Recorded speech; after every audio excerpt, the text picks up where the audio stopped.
Code 60, which well, nobody can use really, because the 308 was already in the pits, so they can use and get more fuel. So that's played into their hands a little bit, but whether it's going to enable them to claw back the 5 laps, which is behind the race leader, we'll have to wait and see. Frankly, I'd be surprised. So it's helping the 308 car in second place. I'm not quite sure if we actually managed to mention it, but the Aurélien Comte car did come into the pits, and again, we'll see whether it has had a driver change when it comes out of the pits, but it came in before the Code 60 and got fuel on board, and has now gone down to the refueling area and is waiting to come out onto the circuit. So it'll get a full tank full because it came in before the Code 60 started. But it is getting the advantage of not having to worry about the fact that everybody else is going fast. However, the car that it is most concerned about, the race leader, is just now coming out of La Source and going down the hill, Ivo Breukers.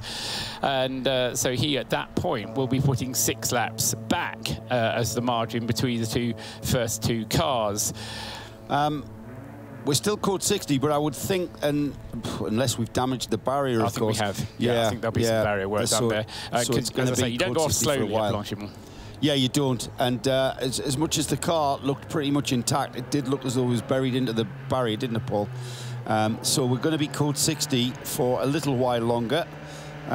So A. McCarthy just continuing on the expanding the grid for the event. Oh, the leader's stopped. The leader has stopped. It's Ivo Breukers doing 60 kilometers an hour. I think he just stalled it. He was just trying to check that I was watching. Yeah, it just seemed to be turning the power off and power just cut, getting going again. And I think the whole power to the whole car might have gone. I just wonder whether there might be a little bit of water in the electrics. There's a lot of water around, obviously, and we know what water and electrics don't really mix. But Ivo Breukers then really having a heart-in-mouth moment, coming up the hill, out of Eau Rouge, up towards Radillon, and the car just died on him. I wonder, Paul, if there has been some kind of glitch in the, I don't know, in the display or whatever. There's been something wrong and he's had to do a reset. And that was a perfect opportunity to just stop the car, do a full reset, Control-Alt-Delete to reset the systems. It's a bit risky though, isn't it? Oh, you mean you stopped it on purpose? Yes, no. yeah. No, I don't accept that for 1 minute. Just speculation. I'm just trying to add drama. Full of surprises. No, the car may have died because it's running so slowly. He'll have been trying to save fuel, so he'll have had it in a higher gear than perhaps it wanted to be in. And I suspect as a result of being in a higher gear than it wanted to be in, going up the hill, you've done that, haven't you? You've gone up a hill, it's a bit too far, a bit too steep, you're still in 4th gear, you're saying, oh, this car will do it. I've never, ever in my whole life been in the wrong gear. Oh, of course not. No, that wasn't a surprise.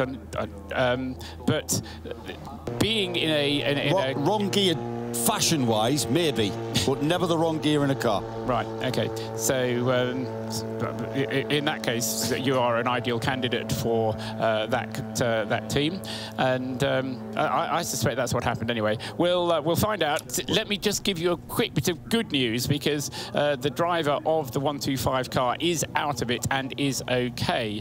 But poor old Baz Kooten has a second badly damaged car. He's badly damaged the Cupra. He's now got a badly damaged Audi, the 125, an Audi RS3, and he's got 2.5 hours of the race to go. And the good news is that he's still got a car in 3rd place.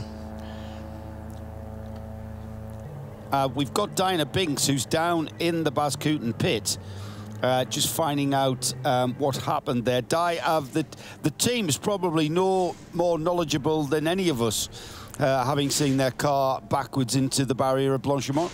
No, they've not, and they were all just having a bit of a run around the garage, having chats with each other to try and find out, but I couldn't get an update from them yet. I will go back up there, though, because I've come down to Red Camel just as we've sort of swapped discussions just to find out what was going on here. So just give me a second, I'll find out, and I'll come back to you, and then I'll go back up to 125 and get the update from them. Well, you're in the 101 garage there, aren't you?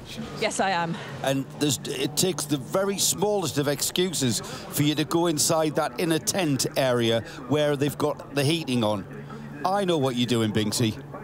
I know what you're doing there. Able to take our bobble hat off for a few minutes and warm up.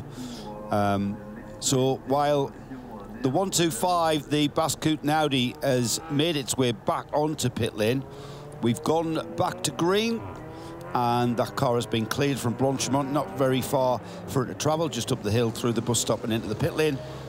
Which means that the barrier can't have needed repairing then, because they can't have done it that quickly. So although it went into the barrier, those are these tensor barriers which kind of are designed to spring back if hit. And they possibly might be in a position to have been repaired very easily, or didn't require repair at all. Diana can give us some information from Red Camel. Yeah, I just had a quick chat with Rick, who was coming out of the very hot tent. I didn't actually manage to get inside it, unfortunately. I could just feel the heat on my face. He said that Evo did a reset. They took advantage of the code 60 just to do that reset because they knew they had time and they were safe to do it. So it's just something that they wanted to do on the car. So, Paul, I'm sure you've got a bit more knowledge on that. Well, this is none my... whatsoever. It was this is my smug look. Joe Bradley's spot on. I heard you both talking, that's if you could see it, if you could see it, Bradley's got the smug look on here. Has Bradley got that one right there? Yes, well done, sir. And I won't mention the time. I didn't win the debate. I won't mention the time. I'll leave that with you while I go back up to the pit lane. Don't mention the times when I've gotten it wrong, Paul. No, I was just going to outnumber the times I've got it right. I was just going to mention the times that I've been in a manual car with you, and then see what we've got from that. But moving swiftly on, the one thing that I do want to just confirm when you do get to Bascoot die is, because I don't want to say Alex O if it wasn't Alex O, the car, as I say, was on an outlap. Alex O had brought it in, and the question is whether he was going to do a double stint, or that was his intention, or whether it was a new driver getting into it who just never had an opportunity to turn the driver ID button. So if we can just, as I say, that's the, apart from finding out that, in fact, looking at the wrong car. Certainly having established that the driver is okay, and then, of course, how much damage there is to the car, which needs to be sorted out. Good morning to Miggins Motorsport. Glad to have you along, and you're mentioning an idea that Creventic will very well be open to, perhaps using some of the 24-hour series events as guest driver or driver car development events would bring more cars and indeed teams to the grid, which would increase interest and coolness in the event. We've had things like the Mercedes EMGT team showcasing and test bedding their GT4 models, and even the GT3 model made in an appearance at Portimao as purely a test run. I think that's what you're alluding to. Ian McCarthy is saying that, he says, must say I've quite enjoyed watching TCRs with space to do their own thing. See them race long distance without closing speed and traffic being a factor. Might be a good opportunity to keep a purely TCR international endurance event on a busy calendar. Yeah, that is the concept, that is the idea behind the TCR SPA500, exactly. We do want to keep it pure TCR. It was just something that I threw out there to get some feedback on about adding slower classes. Alan Prosser mentions the car you were alluding to, Paul, but in respect of the manufacturer and the mark, I'm not going to mention it, certainly on air. Jan 0077, good afternoon from Germany. Jan, I know you were with us yesterday. On the topic of more entries, love to see more cars from TCR Germany, TCR UK, and of course the WTCR. Brazilian Super Copper. Yep, absolutely, Jan. That's exactly what the organisers are trying to achieve in being a pure TCR event. And just to draw a line under the subject of bolstering the grid, Phil Kinch More cars, he's confident. Phil Kinch is very confident. More cars will turn up next year, no fear of that. The timing of this year was always going to be a bit difficult because of the date, but a May date now has been confirmed and teams will work towards entering that. Add in the fact that we've got a GT3 12-hour race and the crowds would also come in droves too.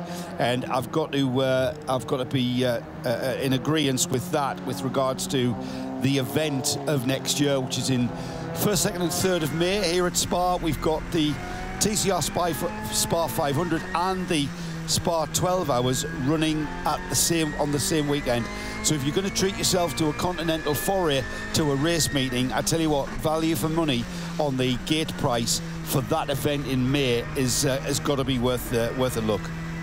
And to make the point that you put to Gary Willems yesterday afternoon, Joe, the event will be a two-part GT race, 12 hours, but starting on Friday, finishing on Saturday, and then the TCR SPA500 will be uninterrupted and will run from Saturday afternoon through till Sunday afternoon, much as this race has done. Remember, there was pretty much a full race day of support programmes on the Saturday morning before, Saturday whole of the day really, before we moved into this race starting at 4 o'clock.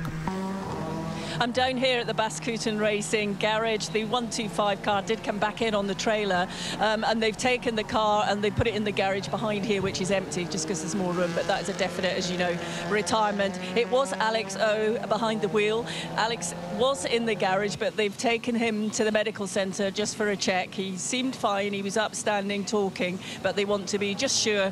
I think he may be just a little lightheaded, so they've taken him down to the medical centre for a check.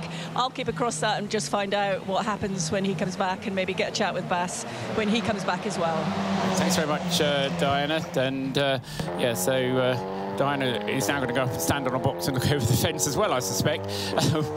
We'll see. But yeah, desperately bad luck for Bascouton. He's a great supporter of the series and a great friend of all of us here on Radio Show Limited, because he's one of those people that's always willing to talk.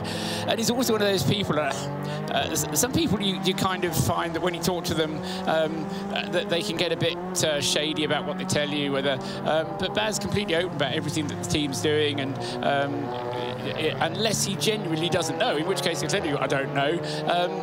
You know, he won't try and feed you another line about the car trying to do something when it's plainly not doing, and trying to do something else, just as Di was able to find out from Rick Breukers as well on the Red Camels glitch going up from Eau Rouge towards Radignan during that code 60. Proper race team, that outfit, Paul. How many cars is he running here? 3. In the 3 cars here. He was running 4 Fiestas in the support race, was Bascouton Racing.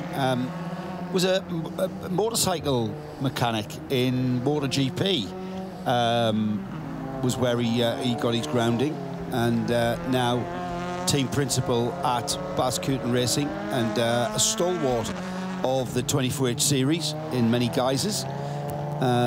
Entered into the world of Porsche Cup with Harry Hilders and Gijs Bessem last season. I think last season, or was it this season, at Dubai, they ran a Porsche. And I'm sure they're doing some National Carrera Cup as well. So very, very busy calendar for that outfit, and I'm sure Bas wouldn't have it any other way. He loves his racing, true racer at heart. As has happened a number of times during this race, Joe. The 2 leaders have got themselves close together. We talk about the gap between them. Well, yes, it's 6 laps, but it really is 6 laps and not very much at all, because Teddy Claret, who's at the wheel of the DG Sport Peugeot at the moment, is right on Ivo Breukers' tail, and he's getting a face full of the spray that's being kicked up by the Red Camel car, and Ivo Breukers is especially trying to kick up even more spray to make life more difficult for Teddy Claret. But it's been bizarre, because on a number of occasions, there's no reason, there's a 7-kilometre circuit here, there's no reason why they should get themselves together. I know, but he'd be loving that, will Teddy, because it's given him something to aim for. We heard Tom Coronel they'll talk about that. And with only, we still got 11 cars running, Paul? Yeah, 11 cars running on this huge track. You could get out there and for a full 2 hours not see another car. So Teddy Claret will be absolutely loving the fact that he's got something to aim at, and you can clearly see that rear end of that bright orange Red Camel's car, and he'll be eking out a bit more speed because of that, I would think.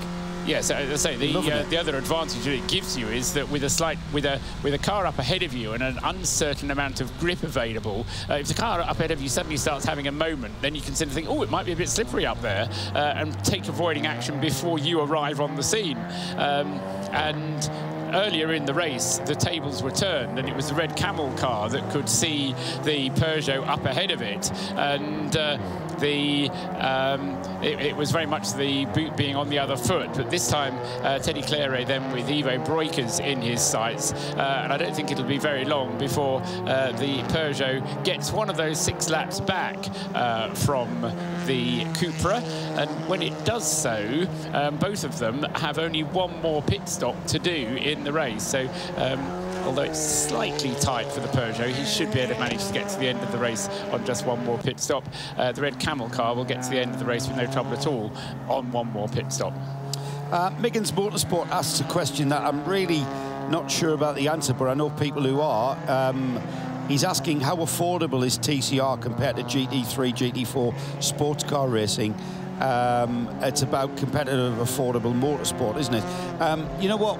I'm pretty sure we're going to have an opportunity to speak to the likes of Stuart Lyons, who's the TCR UK organiser, and I do know the cars are cheaper, considerably cheaper. That's always been the aim of TCR, to make it relatively affordable. It's certainly a cheaper form of going racing than, say, British touring cars is, using the UK as an example.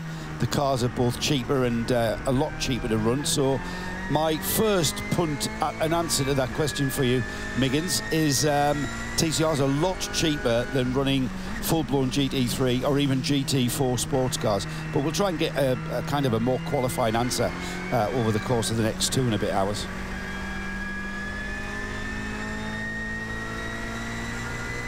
Remember Fabien Dance, sent out by Julian Apothelos, and with the shrug of the shoulders saying the car was fine when I left it.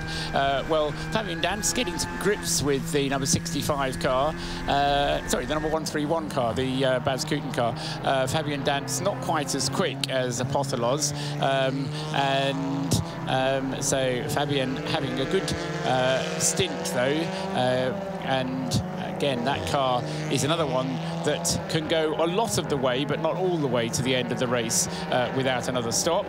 And Teddy Claret lining up to pass Ivo Breukers now as they go through the left-handers at Blanchimont. A full face of spray is all that Teddy Claret can see into, and he kind of has to drop back just because he can't see where he's going, Joe, as they head down now up towards the bus stop. Yeah, so he's caught, he's onto the rear end of that Cupra, who in itself is onto the rear end of a back marker that gets out of the way very, very hurriedly as they go through the bus stop. They're pretty much nose to tail on the track. They're certainly not nose to tail as far as the field is concerned, but that's the 308 Peugeot unlapping itself to reduce that deficit now. Is that now down to 6 laps, Paul? No, it's down to 5 from 5 6. laps, right. I've lost count. That 308, Paul, is making ground on the leader, and with the clock says 2 hours and 15 minutes. Is it safe enough to start easing things back if you're leading this race and have had such a clear run? I mean, not over-revving the car, keeping off the curbs.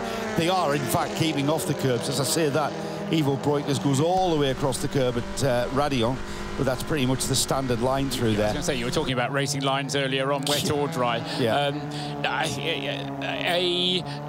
Yes, as I say, it's down to 5 laps rather than 6, but in terms of the margin between them, it's changed nothing at all. And all it's done is it's given Ivo the opportunity to flash his lights at the back of Teddy Claret's car and generally try and unsettle him. And so the gap, as I say, 5 laps, but it's just that it's not actually very much smaller than it was before. what is perhaps more interesting, because that's the thing that is going to have to make a difference in this race, is that the gap is over 20 minutes in terms of time. Now think about that for a minute. It means that if there were a problem for the Red Camel car, and we know that it's got a little problem because Evo had to stop and reset it in order to get the problem to go away, and that problem could take 15 minutes, and the Red Camel car could come in, fix it, go out, and still be leading the race. So, you know, that's just really to put that 5-lap margin into context, because of course, even though Teddy Claret has now got himself ahead of the Red Camel car, the gap has really just gone from 20 minutes and 50 seconds to 20 minutes and 45 seconds. If you have got an issue, Paul, and you know this can happen at any moment now. This is why we love endurance racing. It all looks pretty solid for the 101, but literally, you heard Tom Coronel, fingers and toes crossed. They're looking, they're you know, waiting for the slightest thing to happen. Even a 20-minute lead can disappear on you in a matter of, you know, moments. Well, 20 minutes, yeah, of course. What I mean is that when you're thinking about that race gap, yes, it's comfortable, but you can't be overly comfortable. And this is what I mean. We've just seen there, Ivo Breukers gets overtaken by the car in second place to unlap itself, and then Ivo got onto the tail of the 308 Peugeot, and then began flashing his lights to get by it again. It's like, but here's an observation, Joe, because the wipers are going on the Teddy Claret Peugeot, but they're clearing away virtually nothing at all. We saw the view from Ivo Breukers' car a moment ago. He's got a face full of spray. So it is as if, I mean, you've done this on maybe you've done this on a motorway. You probably don't drive on motorways, but you're driving along on a motorway and you think, oh, I don't need the wipers on, it stopped raining, and then all of a sudden you come to pass a truck and you can't see a thing because of the spray being... We do have motorways in the north of England. But do you drive on them? I thought you could be, because you're a driver's driver, you wouldn't actually go on the motorway, you'd always take the back roads. Why would I not go on the motorway? How do you think I got to your house the other day? You go on the back routes, don't you? Oh, really? It would take me about 3 days. I have raced as well, and I've got to say, when I raced single-seaters, the first race I ever did in the wet... With wipers? Went off, not with wipers, worse, with a visor. And the visor, just immediately, you can't see. And your immediate instinctive reaction, or mine was, I flicked the visor up so I could see. And I drowned.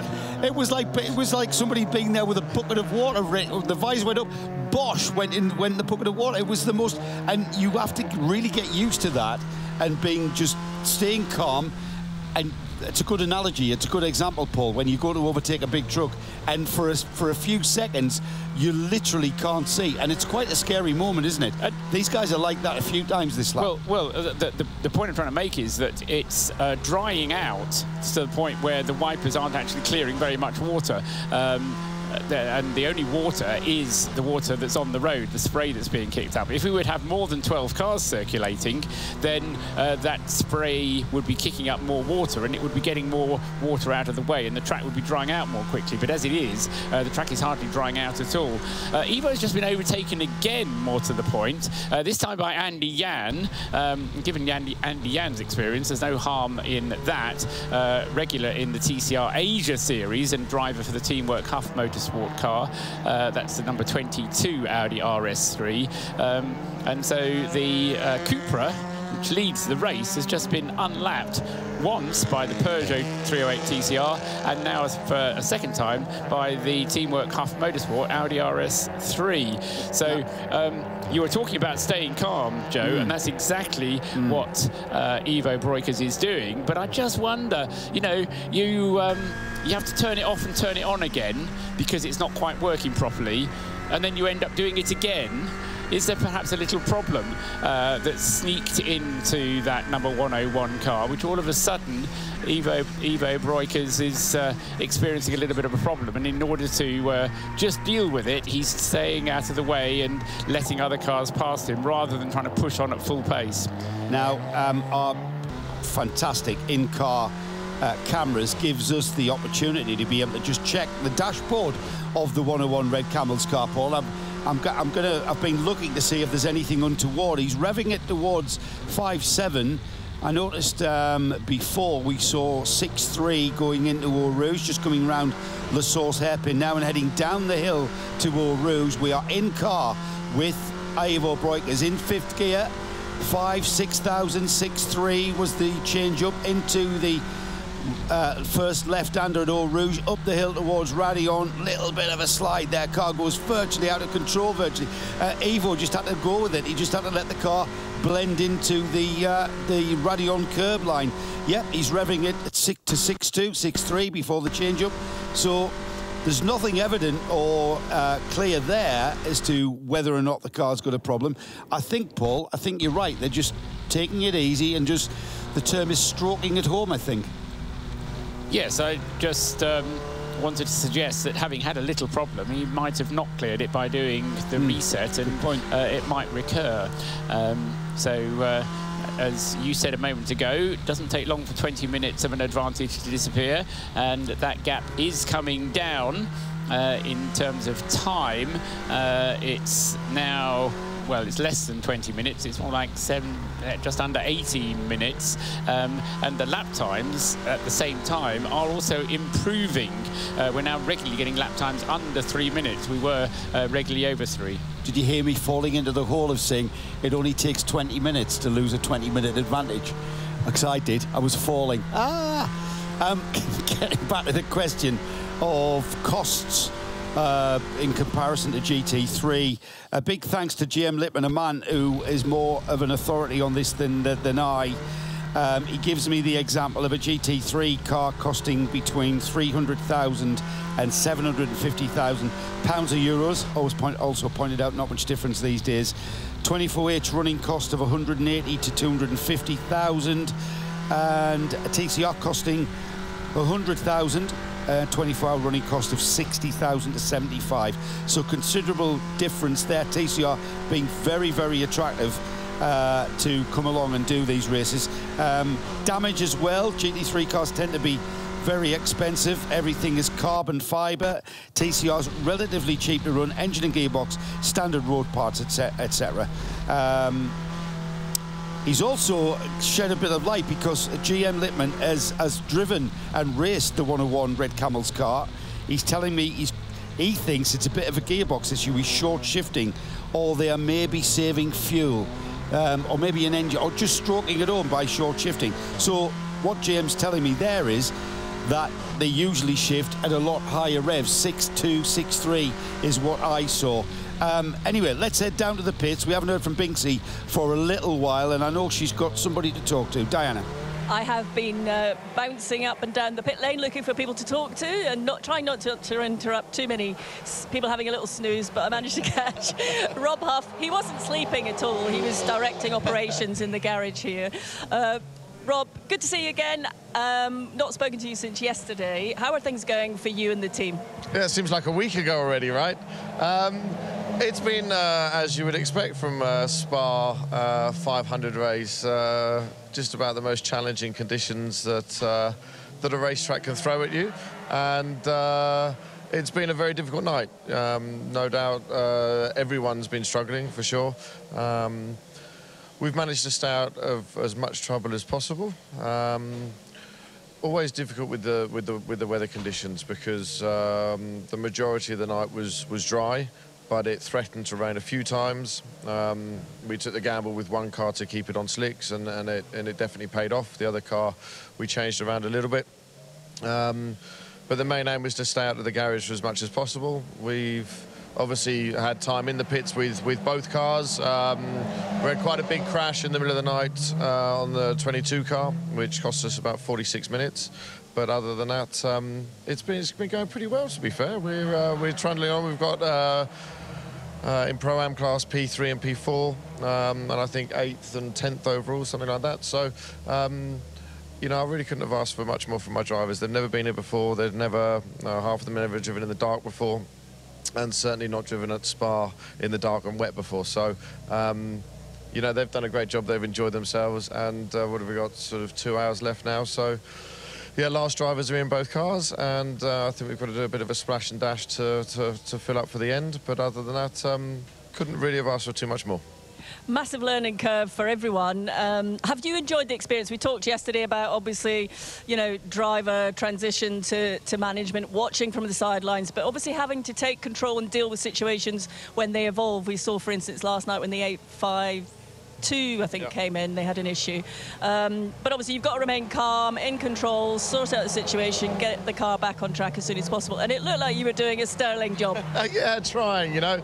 I think I've had probably about an hour and a half sleep throughout the night. But you've just got to react to the situations, you know. We've, believe it or not, with the 852 car, the drivers managed to go off on the in-lap 3 times. Through just changing conditions, little lapse of concentration here or there. So I've been trying to call them in the pits as late as possible rather than as early as possible. And that seems to have solved the problem of them going off on the in-lap. But, you know, it's just, for everyone, it's such difficult conditions. And when you're in the middle of the night, you've been in the car for 2.5 hours, it just takes that little lapse of concentration. So it's just giving them the experience of trying to avoid that, which the second half of the race we very much have done. So, yeah, you know, you've got to be, you know, on duty, but also try and get a bit of rest as well. But just reacting to the situation. But the team, the boys, have done an absolutely stellar job. The engineers, Max and Elliot, and the mechanics, they've reacted really well to every situation. We've got the car out on track as quickly as possible. Yeah, we've had problems. I think probably it's only the lead car, from what I believe, is the only car that's not had a problem. But yeah, it's been great. We've thoroughly enjoyed it, and you know, it's a new experience for pretty much all of us. And you know, we just club together, get down and dirty, and get the job done. So well, as you say, it's teamwork. But how are you dealing with the sleep issues? Obviously, as a team owner, you know, lack of sleep. As a driver, you can just get out of the car and go and have a snooze. Yeah, exactly. But you know, I have done weekends in my life where I've slept less, so you know, it's not entirely new.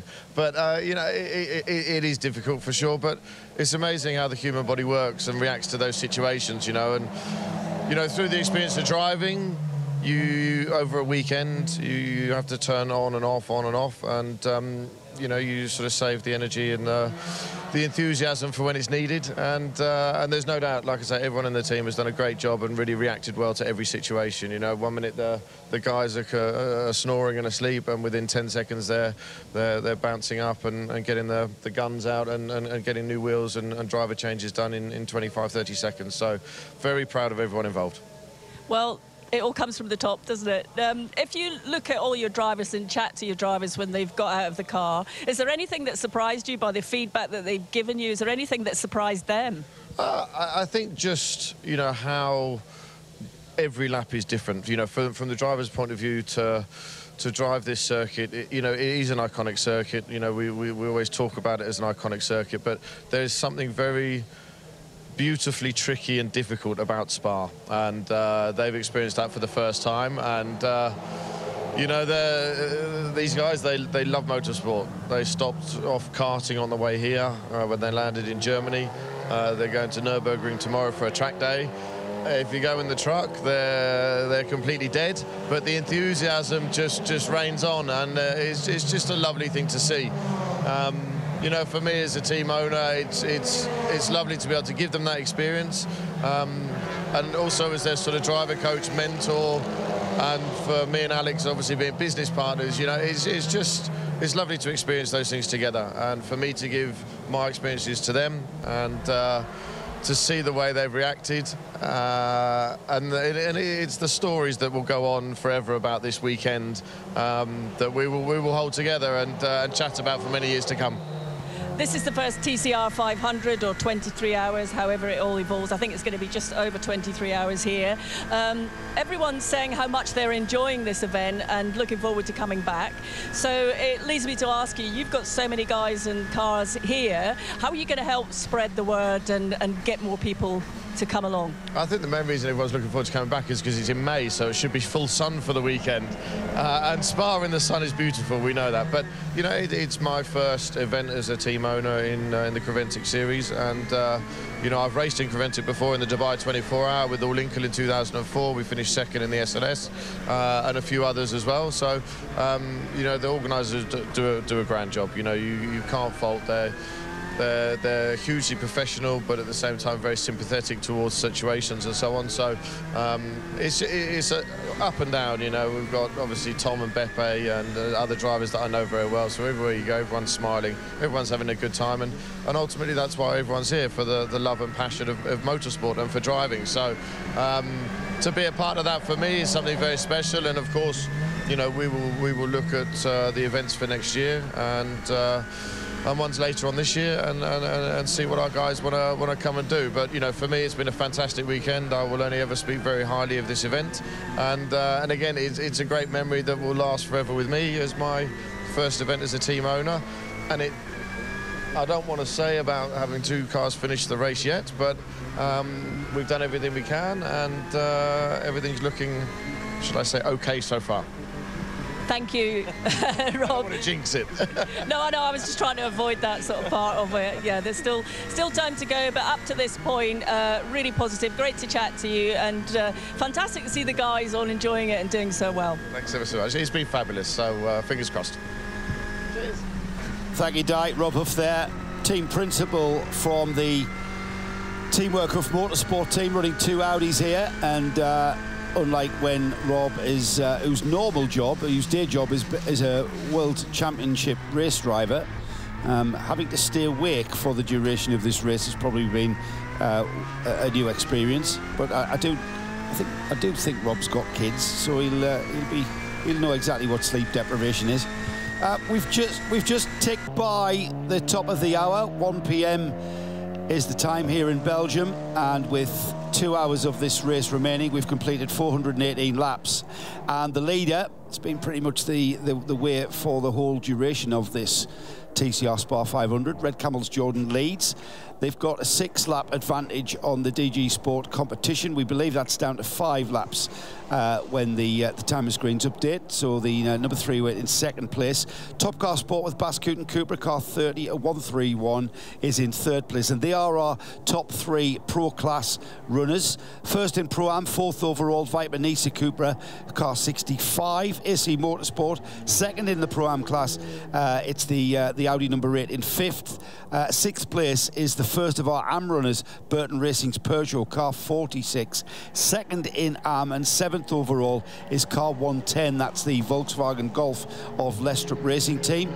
First of the Teamwork Huff Motorsport cars is in 8th. That's car 852, and then car 22, the second of the Teamwork Huff Motorsports Audis, they're in 9th. Bascoot Racing had a problem with the 125 Audi off at Blanchimont in the last hour, and that car is now running in 10th, 3rd in the AM class. 11th is the number 2 car, still in the pits, but classified 11th, the number 2 Volkswagen of Holmgard. GDL Team Australia classified 12th, and they are still running. They're in 12th and gaining ground, and it won't be long. In fact, they're only a lap down off the stationary car in front of them, so they will pick up a couple of places overall before we see a checkered flag. Vimmerwerk Motorsport classified 13th, VMAX Engineering's Opel Astra 14th, Further Autosport by QSR Audi in 15th, Macau PS Racing, their Audi car 853 is in 16th, and the final runner, NKPP Racing with Bascoot Cupra, first of our retirements, car 175, 17th. The rain has come to Spa. We left the race, our broadcast, taking a break at 8:30 last night after a dry start to the inaugural TCR SPA500. Into the night, the runners went, and with lots of incident, unsurprisingly, lots of incident out on track, lots of incident in the pits as well, and people just finding their feet with the darkness descending upon the track. Everyone's reference points changing. Sleep deprivation, the order of the day, hashtag this is endurance. It's a 500 lap or 23-hour motor race, and it's as grueling out of the car as it is in. And with incident aplenty, by the time we came back on air on Sunday morning, we were down to just 11 cars running out of our 17 entries. Incidents still going on, and everyone really clamouring for the darkness to go and the sun to come up.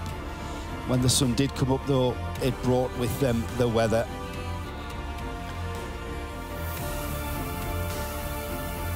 The Spa-Francorchamps circuit is challenging enough.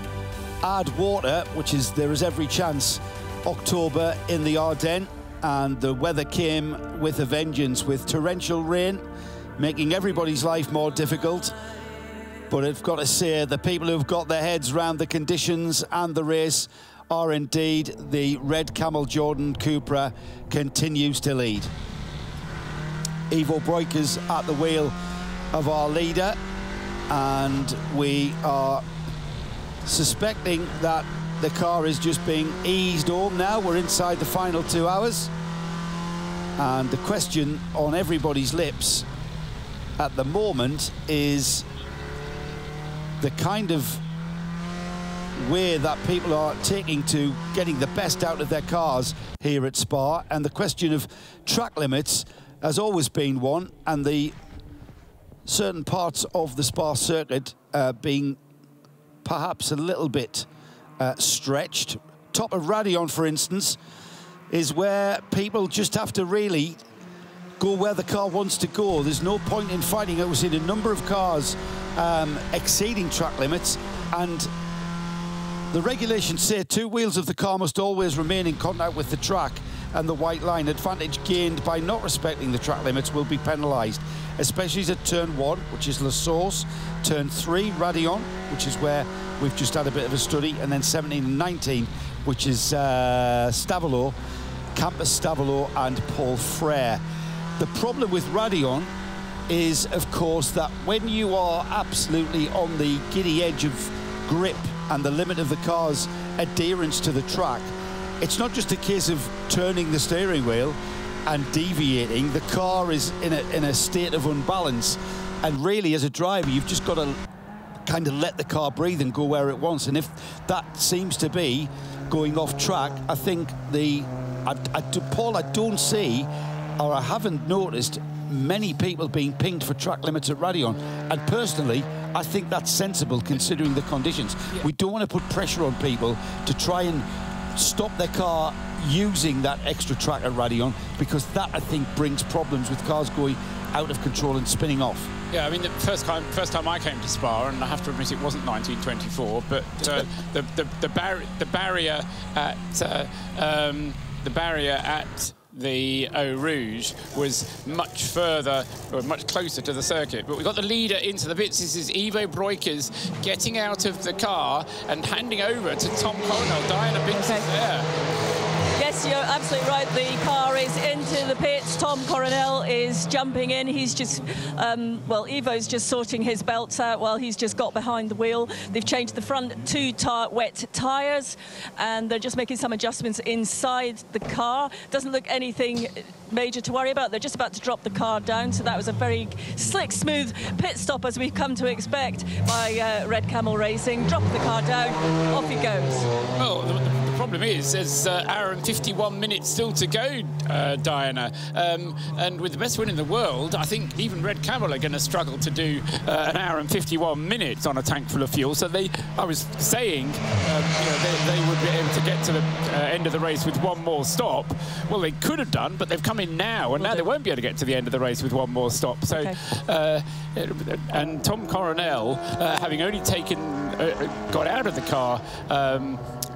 Sorry, yes, he got out of the car to hand it over to Rick Breukers. Rick did a full stint and handed it to Ivo. Ivo has only been in the car for 22 laps, so that's certainly something wrong there.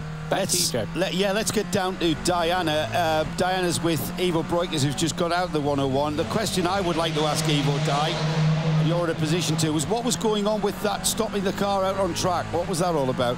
I will ask him. He's just jumped out of the car very kindly, hasn't minded that I've just jumped straight in to talk to him. He's not even caught his breath yet. Ivo, first thing, obviously we saw you stop the car doing a reset out on track. Was that planned? Yes, it was planned because the traction control was not working. So even if I think about the throttle, it was already spinning. So it was very hard. I had to keep the tires alive. but it didn't work. So I think they reset it here, and I saw when Tom go out, it was on, so it's working again. And also we can choose the diff map again. Because for a minute we were watching, we saw the car come to a halt on the screens, and everyone's going, oh. I had the same, because I turned it up, I switched it off, and then I switched it on, and I couldn't select any gears. So first I had to come to full stop, and then I could put it back in first gear. I didn't suspect that, otherwise probably I wouldn't have done it. No, we were a bit concerned. What are conditions like out on track? It's amazing. It's an amazing race. It's all about trying to avoid mistakes. Very, very, very easy to make mistakes. The car is sliding all over the place, and the back, and you have to control everything. You see a lot of people going off the track, and yeah, I must say hats off to all the drivers in our team, including myself. But no, I'm really glad it's over. I enjoyed driving it. I was glad to be in the car in the rain. But it's also a big responsibility. You know, when you're in the lead, and like Tom earlier said, you only can make mistakes and destroy the things what could be. He couldn't wait to get back behind that wheel, Tom. I didn't get that. Tom couldn't wait to get back in behind the wheel. I know. We were talking before, earlier with him, and he was enjoying his stint before, fighting with everybody. And they called me in, and I saw some traffic coming up ahead. So I said, can I not stay out for 1 or 2 laps longer? And no, I had to come in. No, it's nice to be in the slipstream. You see all the spray. You cannot really see.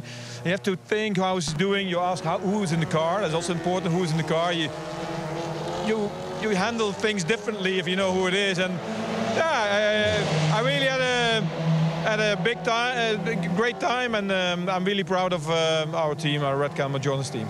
They always do a very good job, very slick in the pit stops, and clearly really enjoy it, work well together. But when we look up and down the pit lane, I know we've talked about it, I know you would have liked more cars here this weekend, but every single team we've talked to, they're all loving it, they're enjoying it, they're bonding, building, and loving this circuit. Yeah, for us the same. Of course, we have a WhatsApp group for people which are not here at the moment, but they're all following it online, and they all say next year they have to be here. So I hope in the 2nd and the 3rd of May we will have a bigger grid, up to 30 cars, and then it will be a real tough battle. It's so much fun to battle with cars which I like, and all the different brands. You see they have different lines. All things. It's really rewarding to be here and try to get the best out of yourself.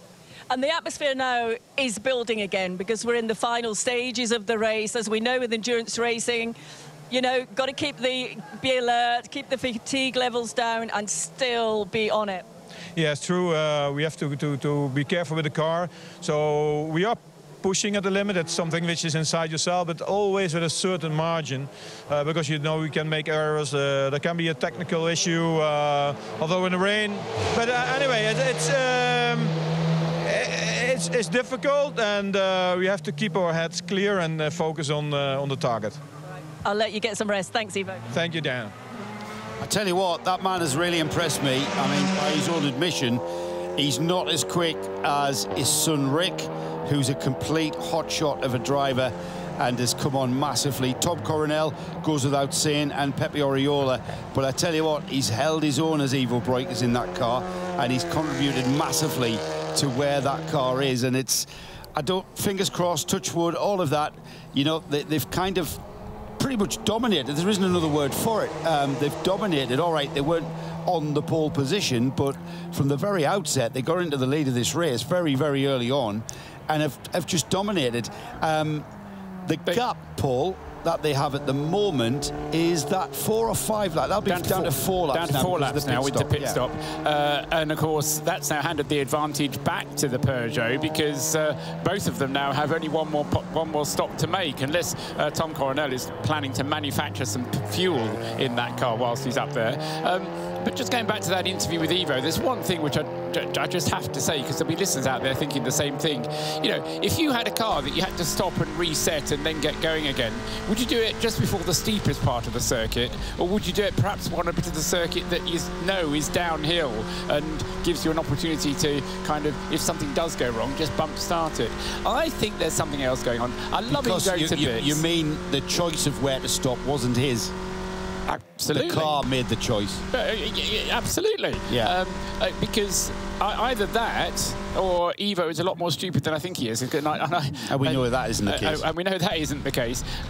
So, you know, I'm very puzzled. And I thought I saw a quick shot there, which well done to our cameraman for getting it, in the background of another steering wheel being put on a little shelf, just kind of in the back of the, not even in the back, it was actually in the front of the Red Camel garage. And Di might actually be able to find it. It's on the right-hand side as you go into the garage. There's a little shelf there, and a spare steering wheel has just been put there.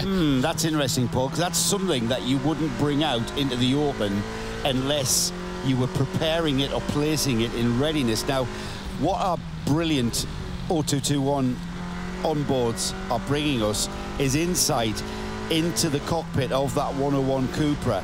And I've been watching every time we've gone to it. We're not staying with it the whole race, obviously, but every time we've gone to it, I've been looking to see if there's been a gear selection issue.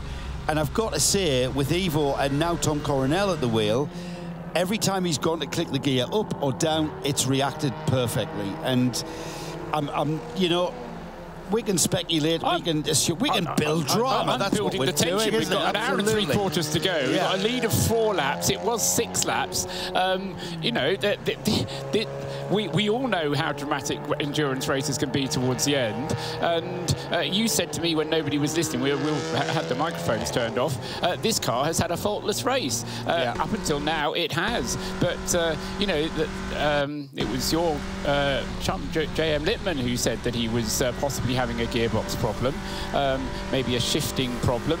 The paddle shifts are on the steering wheel, and well, I'm not saying anything. I'm just saying that we've got a race on, and if you're thinking of not listening until the end, then well, no. just do so. I mean, why wouldn't you? Toyota at Le Mans is all I will say. It's never over until it truly is over. Absolutely. And these are cars. These are bits of metal and plastic and other materials bonded together in a way to make them into automobiles, and the mechanics of things can easily, and just let's add in electronics. I once had a car that never went wrong at all. Really? What was that? I've had probably 17 or 18 cars. Let me tell you, as a percentage, most of the cars that I've ever had have gone wrong at some point or another. At some point, absolutely, yeah, at some point. Even you. So what was the car that didn't go wrong? I can't possibly tell you, because people will be shouting and saying that's cheating or whatever, but I have owned a car which had no problems with it at all. That's just pure luck, I think. Yeah, I can't think of any car that never manifested any problem whatsoever. I think you just got a lucky one, Paul. You got a Wednesday morning one. In the very much in the lead of this race, though, and I'm going to ask you this question, Paul. What has the number 308, the DG Sport Competition Peugeot with Teddy Claret at the wheel, what has Teddy got to do to reduce that gap even further, to put them into... I mean, the clock's ticking, an hour and 42 minutes is what the clock's telling us. We're getting towards that final pit stop time, that final fuel stint is coming up, and then, you know, it's just down to on track, isn't it? Absolutely right. I mean, the answer is, what does he have to do, is to keep on doing what they've been doing throughout the race, which is using the fact that that Peugeot has pace. It is a very quick car, and it is a car that holds the fastest lap of the race. It has been often, but not always, the fastest car on the circuit, and you know, I choose my words carefully. But it is a car that's very quick indeed. If you're in a position where you can see a timing screen, keep an eye on the last lap time. That's not the best lap time, because there you'll see the Peugeot is quicker. The important one is the last lap time. On the last lap around, Tom Coronel was very nearly a second quicker than Teddy Claret. Now, that might be part of the reason why they've swapped drivers, because Tom Coronel is certainly quicker than Ivo. He would make no bones about that. Keep an eye on that last lap time, and if Tom Coronel consistently can lap more quickly than the Peugeot, that actually tells us two things. It tells us, first of all, that when it needs it, the Cupra does have some pace up its sleeve. Yeah. And the other thing it tells us is that they're going to be able to win if they carry on, but it means they're feeling threatened. It means they're feeling put under pressure, because with a 4-lap lead, you don't need to go faster than anybody else. You can just, as you suggested that Evo was doing, go nice and smoothly, stroke it home. So, but they're not doing that. So Tom Coronel isn't doing that. Exactly. So exactly my point. He's not stroking it home. He's pushing on. That means they're under pressure. That means that they feel that they might have to save themselves a little bit of time in the pits to, I don't know, maybe change the steering wheel. Yeah, okay. 254 just clicked by. 254 dead. And that's a full 2 seconds quicker than the Peugeot behind him last time by. And if my memory serves me rightly, Evo was lapping consistently in the 257s. Yep. So, I mean, 3 seconds quicker is something you would expect from Tom Coronel. He's driving the car very consistently. He's definitely knows where the grip is here at Spa, because his racing line is definitely what I would call the wet line, staying well off the curbs on the inside, middle of the track into the braking areas.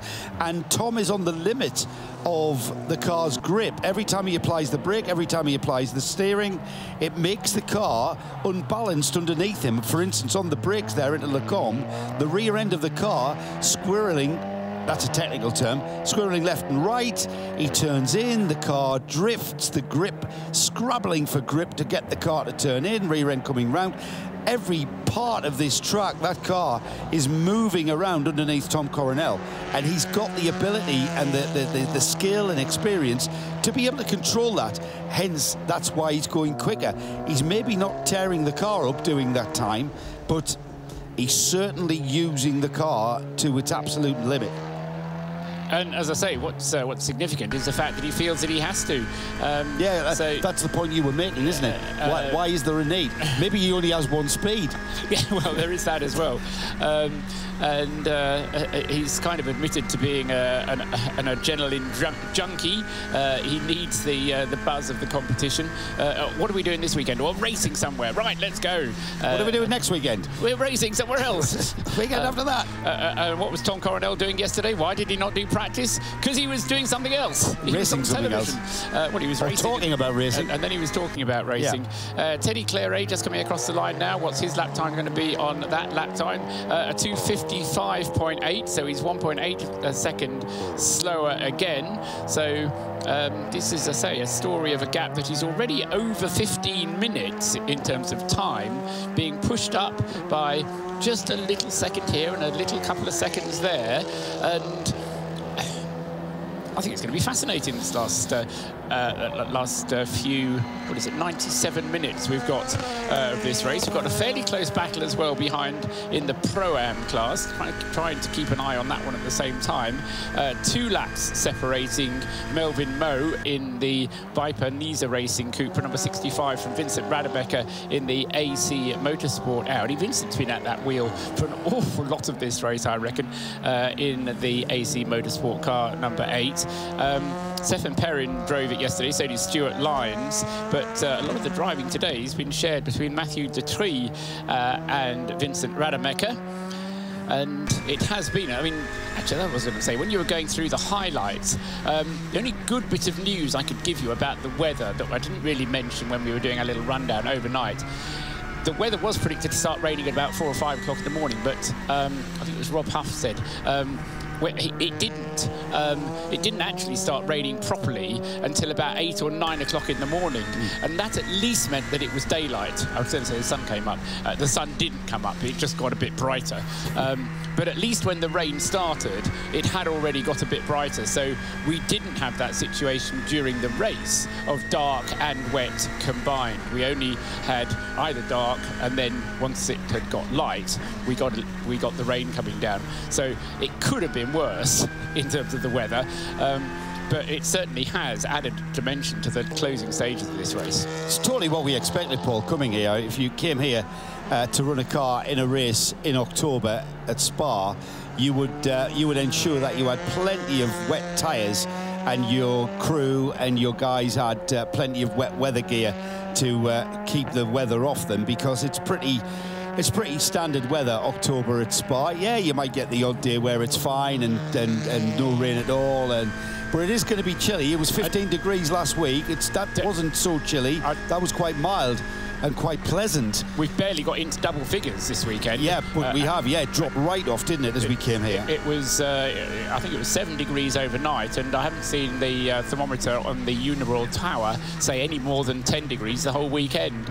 Yeah, it has been cold, and again, that has had an impact because tyre warmers aren't allowed in the Creventic series. That's not a thing we've made a big thing about, but you're not allowed to heat the tyres before you put them on, at least in this series, this one-off race, not a series, sorry, the TCR SPA500. You have to put the tyres on kind of as they come from the back of the garage, and so you're not allowed to heat them up beforehand, which does mean, let's say, particularly when it's damp, and if you're trying to run damp cars on a slick tyre, then it really is very difficult indeed. Just over an hour and a half still to go, and just to summarise, Tom Coronel leading the way by 4 laps from Teddy Claret in the DG Sport Competition Peugeot, and in 3rd place Fabian Dantz, showing no signs of having any braking problems at all, thank goodness. In the top car, Baz Cooten, Cooper of the car. In fact, none of those 3 cars have had any significant issues along the course of the race. A couple of little issues. The 131 top car did have a small problem at the pit exit at one point, but was able to recover from that and get on its way. 4 laps is the gap between the first 2, a further 5 laps separating 2nd from 3rd now. The 4th and 5th place cars are both Pro-Am cars, and this is Melvin Moe, the number 65, ahead of the number 8 Vincent Rademacher driven AC Motorsport Audi. Those two separated by 2 laps, and then in 6th and 7th places are the 2 leading AM class cars. 46 is the Burton Racing Peugeot with Armand Fumal behind the wheel at the moment, and some 5 laps adrift of him is Stefan Nielsen in the 110 numbered VW Golf of the Lestrup Racing team, and they are, say, in 6th and 7th places. 8th and 9th, slightly better than Rob said at the time. He said they were 8th and 10th. Well, actually, 8th and 9th are the 2 Teamwork Huff Motorsport Audis, with 852 Samuel Hussaye leading the way from number 22 Andy Yan so there's 2 experienced drivers at the wheel of the 2 Teamwork Huff Motorsport cars, and I think Rob was saying that they would stay in the cars until the end of the race. And then just rounding out the top 10 is the 3rd placed AM car, and that is the car which has actually already been retired, as far as I know, the Baz Cooten car, number 125. Let's go down to Diana and have some more news. I've come to the Baz Cooten Racing garages and just caught up with Antti Berry from the 131 Top Cat. Car still running in the race. It's been a bit of a challenge this weekend, hasn't it, Antti? Yeah, it's been tricky conditions, and we had our moment in the night. But yeah, now it's a stable situation and currently 3rd. You're a very experienced driver here at Spa. Just tell us from a driver's perspective, how would you describe this circuit? It's so changeable, so challenging, and it's a circuit that all drivers want to compete on at some point. Yeah, there is a nice fast pitch. Obviously the Rouge, this is an experience, but especially this weekend the weather's been changing all the time. This was really tricky in the night. Do you think for a lot of teams and especially the drivers that have not been here before, to not maybe get the optimal setup they had hoped because of the conditions has been a little bit of a disadvantage for them? Yeah, for sure. We need to set up the car for the old drivers, and then yeah, when the condition is changing, it never can be perfect, so we just need to go for it, and yeah, for the new guys it's been a difficult weekend. For the team here, Baz Cooten Racing, you know the guys well, you all know each other, so that teamwork is pretty crucial on weekends like this. Of course, it's a long race, and like we saw in the night when we had a fuel pump failure, the guys changed it, even the fuel tank was full. So yeah, top job. So your stint's over now, you're just going to watch the rest of the race from the garage? Yeah, I'm just going to have a coffee and enjoy. Right, enjoy your coffee. Thanks for chatting. Thanks. Thanks very much, Di. I think Antti Dye was actually looking for an invitation there. You know, don't just say, I'm going to have a coffee without inviting Diana Binks along with you. Anyway, well, he's got a little bit to learn, as Antti, about British hospitality. Anyway, I think it might be worth just going through the list of retirements, because I know people may be looking out for their favourites, and we're not mentioning them. We'll do them in the order pretty much in which they're retired, in reverse order as far as they are on the screen. First retirement was the number 175, the NKPP Bas Kooten car.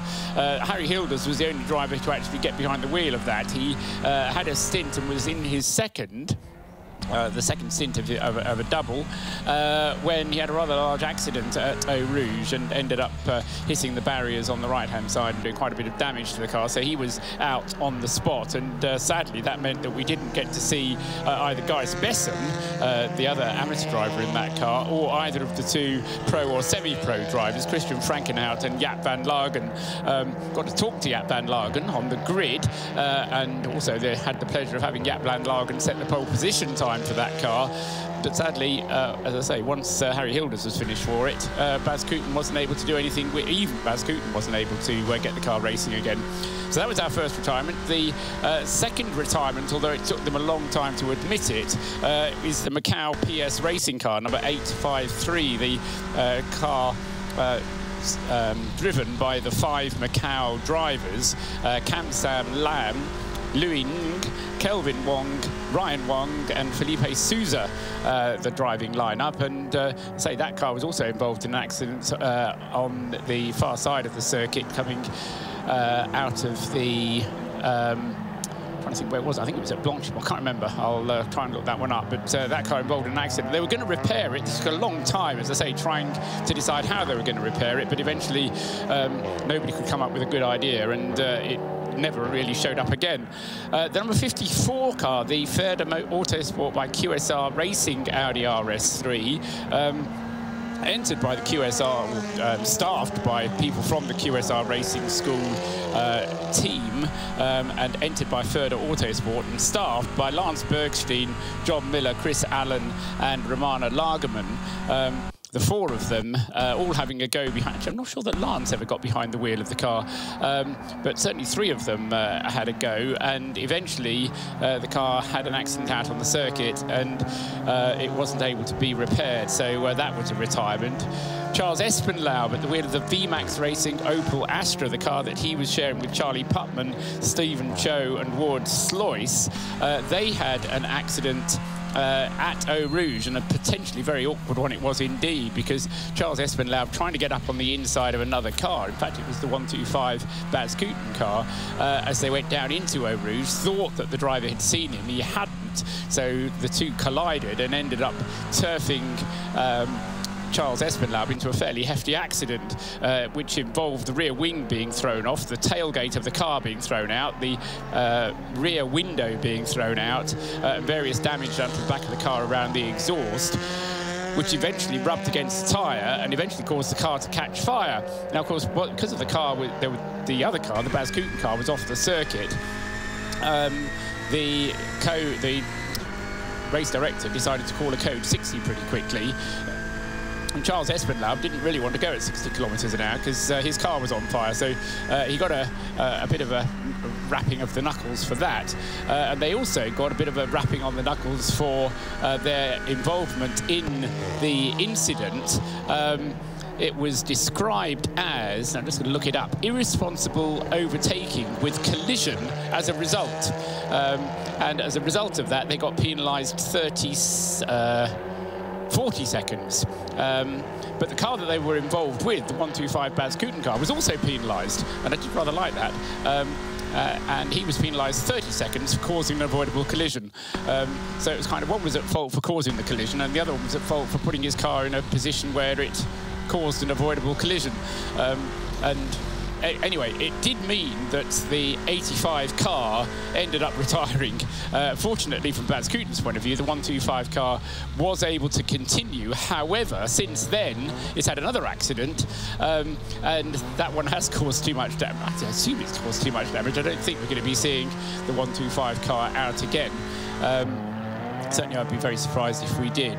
But that wasn't as a result of the collision with the Charles Espenlaub Astra. That was a result of colliding with the barriers at Blanchimont later on, which, as far as we know, was an accident that Alex Au had all on his own.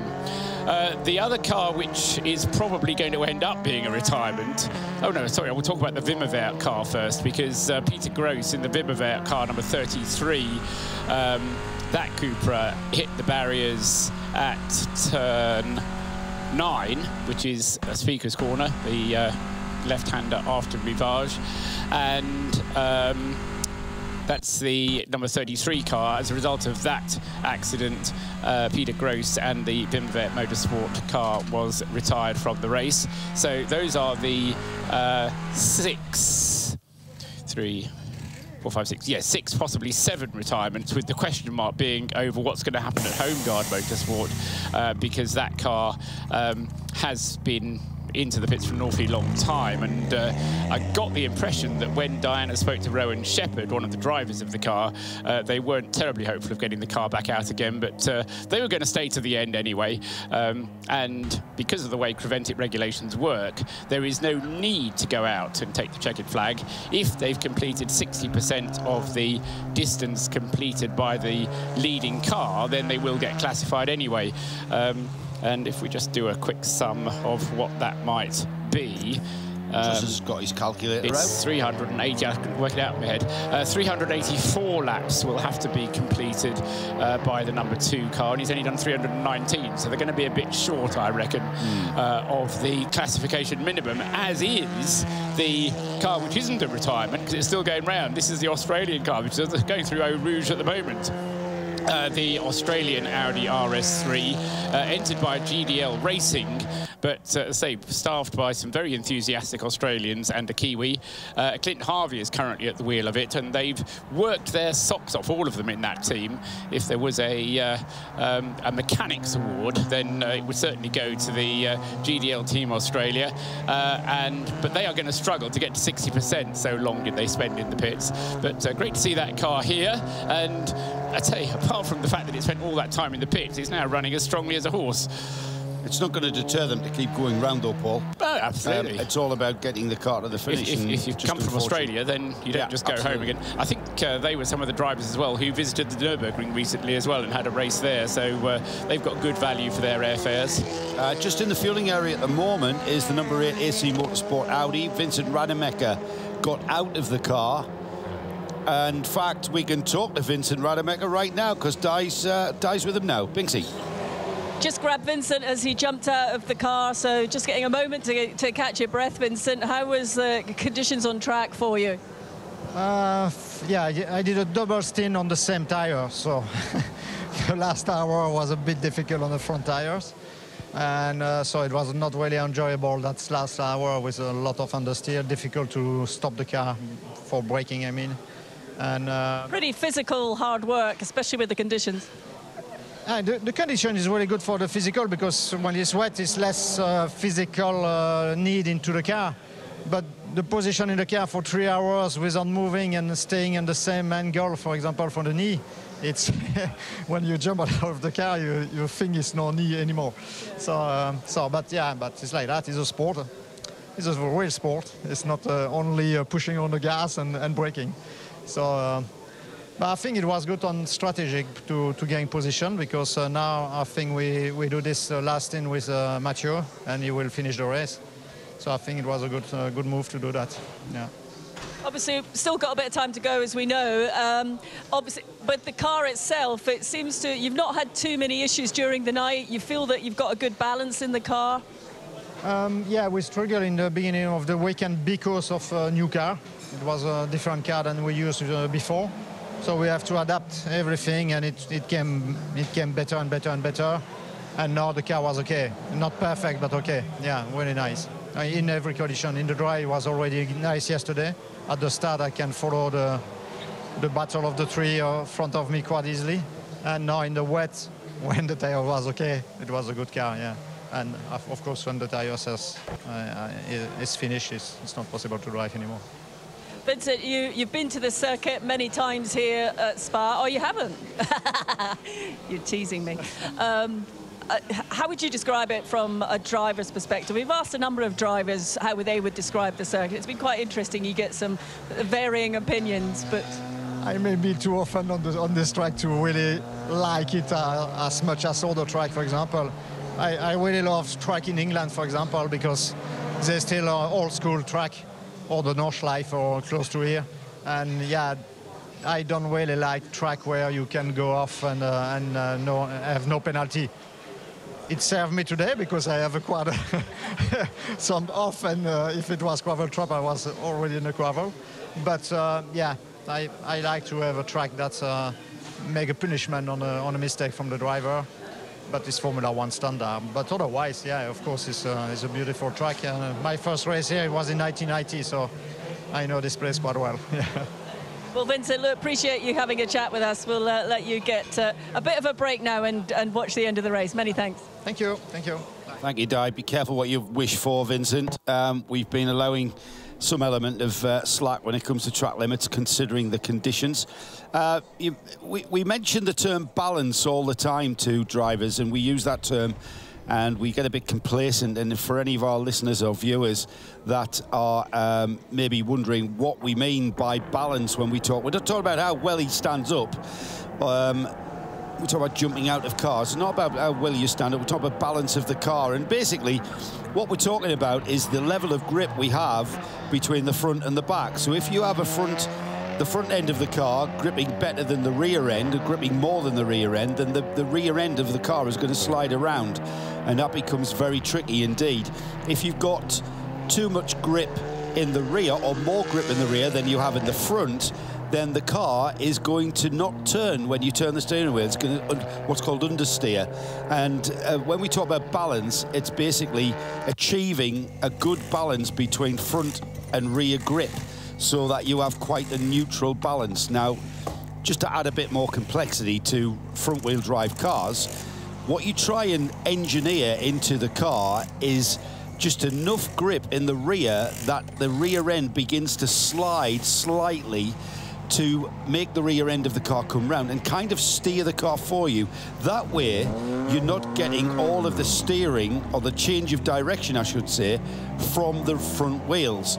And that way, you save the tyres. If you have too much grip in the rear end and that rear end of the car isn't coming round and helping with the steering, then the car is completely being steered by those front tyres.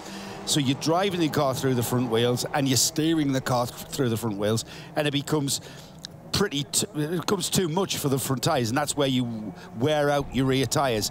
A prime example of that was the number 9 GDL Team Australia, where at the beginning of the race, their starting driver, Rory Penttinen, just went away from the front of the field. And when he came in after and then, having gone away from the front, he then started dropping back towards the runners behind him. When he finally got out the car, he said that I knew straight away that the front tyres weren't going to last because my rear end was sticking too well. 308 is into the pits from second position. I'll come back to the handling thing in a moment because Biggins Motorsport has tweeted a bit of a query, a bit of a question. We'll come back to that. But right now, Binksy is down there with the second place Peugeot. This is a great run for this team. I've got to say, Teddy Clary bringing the car in. Is he getting out, Di?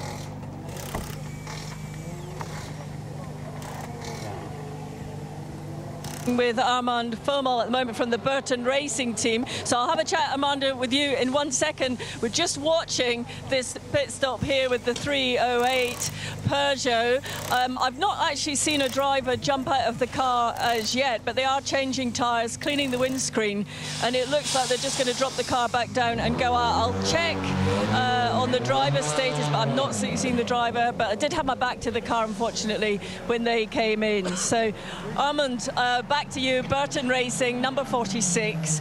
You've just jumped out from behind the wheel. Was it enjoyable? Yes, I have made a very long stint, much than 3 hours in the one. I'm very tired, but it was a very good one with a good lap time and enjoy on the water. It's very, very crazy, but it's fun. We chatted to the team earlier a few hours ago, and obviously at the start of the race you had a couple of issues which meant you started from the back of the grid. So to still be performing and competing, you clearly are delighted. We have to fight because we start last, because we have an issue with the turbo. The pressure of the turbo is going down for the reason we don't know. So we have to change a new one. But the time to change was on the time on the grid, and it's awful to start like this. Yeah, your heart must sink a little bit at that point, but the team did a great job, got the car out. You guys have been out there on the circuit racing and bringing it back to where you are. Yes, the team is very good because it's the first time, it's the first 24 hours for the team, because we are coming from rally. It's not the same spirit, so we made a lot of mistakes for the 24 hours. We lose a lot of time, but we have learned. Maybe next time we will be better. What mistakes were you making? We lose time in process, and we have to learn to minimize time to direct exchange, to exchange driver, to go to the fuel. Everything is 1 second is 1 second. And what made you said your background's a lot in rallying, what's made you develop into circuit racing? But the secret here, the race is just someone we decide with friends. So we buy the car, it's for fun to come here. I made a lot of race in circuit in year 2000 in FIA GT, but I decided to go to rally at 2012, and now coming back to circuit after 7 years, but it's still fun. Well, it's great to see you here. Clearly you're enjoying it. Thank you very much. Are you back to stay? Will you be here next year? Yes, I do 6 times 24 Dubais. I racing in the past, but maybe I'm coming back. Okay, thank you for the moment. Is this your daughter? Yes. What's your name? Fanny. Are you enjoying this weekend? It's been cold, but we're all enjoying the race action. Is it great to see your dad on the track? Yes, I'm very grateful to be here. I'm very proud of him. Now, is there any chance of her jumping into a car at all, or karting, racing herself? No, not her, it's his brother. His brother have made 7 years karting, but he have not the fighting spirit, so he stopped. I think you should do it. Yes. It will be better. Great stuff. Thanks for chatting to us. All the best. Great stuff. Great atmosphere down in the pits, Binksy there. Big family affair. I want to get back to the handling question, and we're talking about balance. We had Di there talking to Vincent Rademacher about balance. We've cleared that one. I hope I've explained that one okay for you. Miggins Motorsport, he says it's a question for us all. I think I can answer it though. How much do you compromise on the setup, wet-dry setup between the old drivers in a race like the SPA500? Do you favour your quickest or your least experienced driver? Paul, you've been working with race teams the past couple of years, and I know I have, and it doesn't matter this event or any kind of endurance racing event or an event where you have more than one driver in the car, you always set up the car for your least experienced driver to be comfortable in, because the majority of professional drivers, and you know what? Onboards in the 101 Cupra of the Red Camels car, showing Tom Coronel driving that car, is a prime example. Tom has got that car moving underneath him constantly. The car is loose on every single brake application, turn in, exit of corner. The car is loose. Now, put in an inexperienced driver. If that car is set up to do that, all right, Tom's making that car do that. But if the car is set up with a loose rear end, that's invariably the quickest way. You've got to set up a car that's floating. Mario Andretti once coined the phrase, if you feel in control in a race car, you're going too slow. Tom Coronel's proving that here at this race. But getting back to setup, you need to make your AM drivers, your gentleman drivers, call them what you will, comfortable with the setup. You don't want them, especially here at the TCR SPA500, where stint times are 1 hour and 20 minutes is the fuel window. 1 hour and 20 minutes of fighting the car, an inexperienced driver fighting the car at every corner. he's going to go off. He's going to get tired. He's going to make a mistake.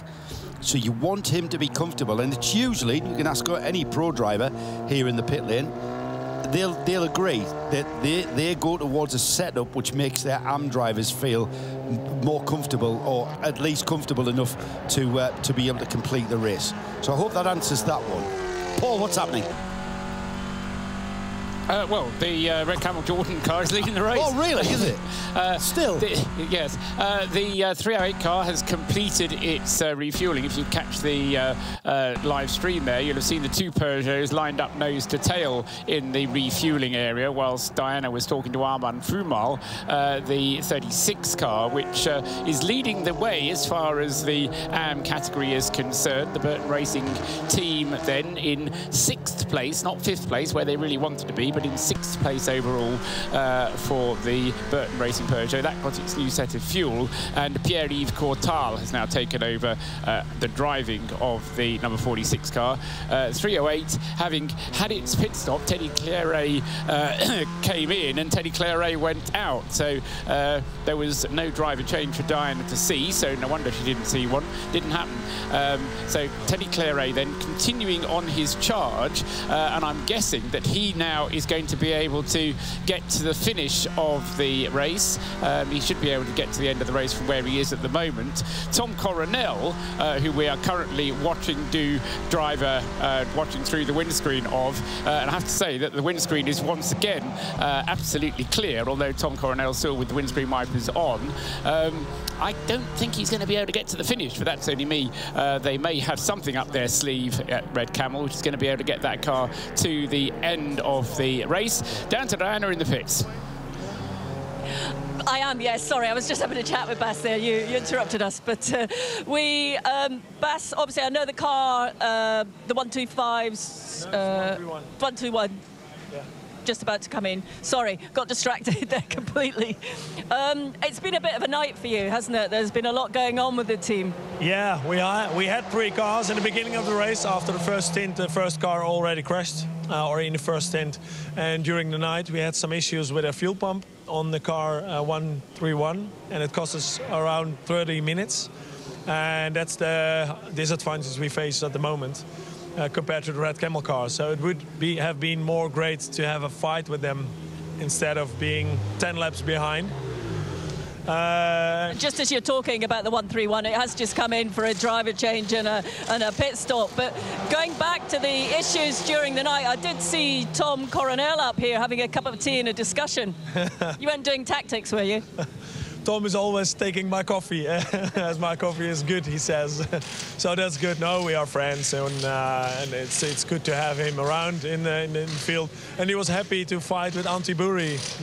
They were fighting for 1 hour, and overtaking and having fog on the windscreen both, and that was good to have tactics. All the drivers in the 131 are great class drivers, aren't they? How are they to work with? Yeah, really happy to work with them because they are experienced. A short word is enough to get what we want, to know what we want. Yeah, with this we can work to achieve good results, but in the end it's also technical. And you need 100% reliability on this. But also new parts, the fuel pump was new before the race, but also new parts can break down. Now, obviously, I wanted to ask you a little bit about the history of the team, but just before I do that, obviously at the start of the race, the 175 car went out very, very early. That was disappointing. We know the driver's okay. Did you get any feedback from him? Yeah, of course. We had contact with him this morning, and he's quite okay. It's a little bit stiff, and of course, yeah, he's disappointed. And but yeah, life's going on, and we go back on work on the car in the next weeks. That's all we can do on the car. Yeah, and get that one replaced. Tell us a bit about the history of the team. You're always here, aren't you? You're always running several cars and in other series around the weekend. The boys are just waving to you behind you there, by the way. happy chaps down here. Obviously, this is your whole life. This is what you do. Why? Yeah, I was mechanic in the MotoGP in the two-wheelers 20 years ago, and it was then already my life. 30 weekends off on racetracks, And later on, I became a talented driver from 10,000 participants, young girls and boys, and only one could win racing in a Renault Clio, and I won that. So then I was driver in a car, and in the same moment I also started working on cars in the auto sport. And afterwards, I don't like to ask for money. I want to work for the money. So sponsors, it wasn't my best job to find it. So that's why I set up my own team. We started with one car, and at the moment we are treating 35 cars, racing cars in several series. And in the past we've done more than 120 endurance races. So I have a lot of experience. So you've been on both sides of the fence, really, and understand it and bring a lot to it. So it must be satisfying to see how you've developed, and I'm sure you've got drivers queuing up to drive for you. Yeah, for sure. As we have the experience on more sides, we are also developing technical things, what is one of the advantages from our team. And yeah, as I'm a racing driver myself, it's easy to understand what a driver means when he says something. It's easy to, hey, I have a technical background to adjust cars. I do the adjustments myself, the testing. So it's quite easy to bring it on a high level. And even my mechanics, yeah, real good people. They're always very good, very welcoming to us when we're here in the pit lane. I know that you've lost 2 cars in this event. What are you thinking about this event? This is the first TCR 500. A lot of enthusiasm from a lot of teams. How are you viewing it? Yeah, it's nice to have some sort of cup championship. The TCR is a multi-brand cup championship. It has a good BOP, as you see in the international races, in the national championships of TCR. And yeah, there must have been more cars here for a better battle. But in the end, when you see the results of this race with very good drivers, also with amateur drivers, it's a good race, and there need to be more cars for the next round, and we will be there for sure. Are you going to help push that? Yes, of course. I think I brought a TCR to Creventic. I introduced it to Creventic years ago, and they saw, what is TCR? Oh, this is TCR. We already had the cars, and okay, maybe we adapt it. And I'm happy to see that it's adapted, because it's affordable, fast car, really fast cars, and fun to drive. All these endurance races, you know, we all start off at the beginning of the race. Everyone's hyped up by the time the start gets underway. Then you get into the race, and certainly for a 24-hour race, you get to a point where everyone's a bit tired, and then you perk up again in the last couple of hours. And when it's over, the sense of achievement's enormous, isn't it? Yeah, it is, but it's more big when you are challenging for where you come for. We are here to win, to try to win the race. That goal is mostly done, but we are not there. It's for us 10 laps to go, and it's more than 1 hour to go, so you must take whatever you can. You've always got to get to the flag. Yes, of course. That's point 1 in endurance. This is endurance. And further on, yeah, the adrenaline keeps us alive. We all enjoy it, and we all enjoy talking to you, and you always give us your time, and thank you for that. Happy to be. Thank you. Thank you, Di. Did Baz Cooten say he had 35 cars in various series? We were talking about Tom Coronel earlier on and saying just how much he used the car. We've got some great footage on the live stream of him absolutely throwing the car into the Lecombe corner. And I did say, Paul, he's got that car absolutely on the edge. He turned into the first right-hand part of Lecombe, and the rear end just came out, and he just let the car drift across to the left-hand curb. And he never lifted. He just kept his foot in. Absolutely beautiful. You know what? We are privileged to be watching a driver of the class of Tom Coronel here at the TCR SPA500. It's been an absolute joy to watch this man. He missed all the preliminary practice sessions. The first time he sat in that car was the first time he took the car into the race. That's a phenomenal feat, Paul, when you think about it. that, you know, he didn't feel like there was any need for any preparation.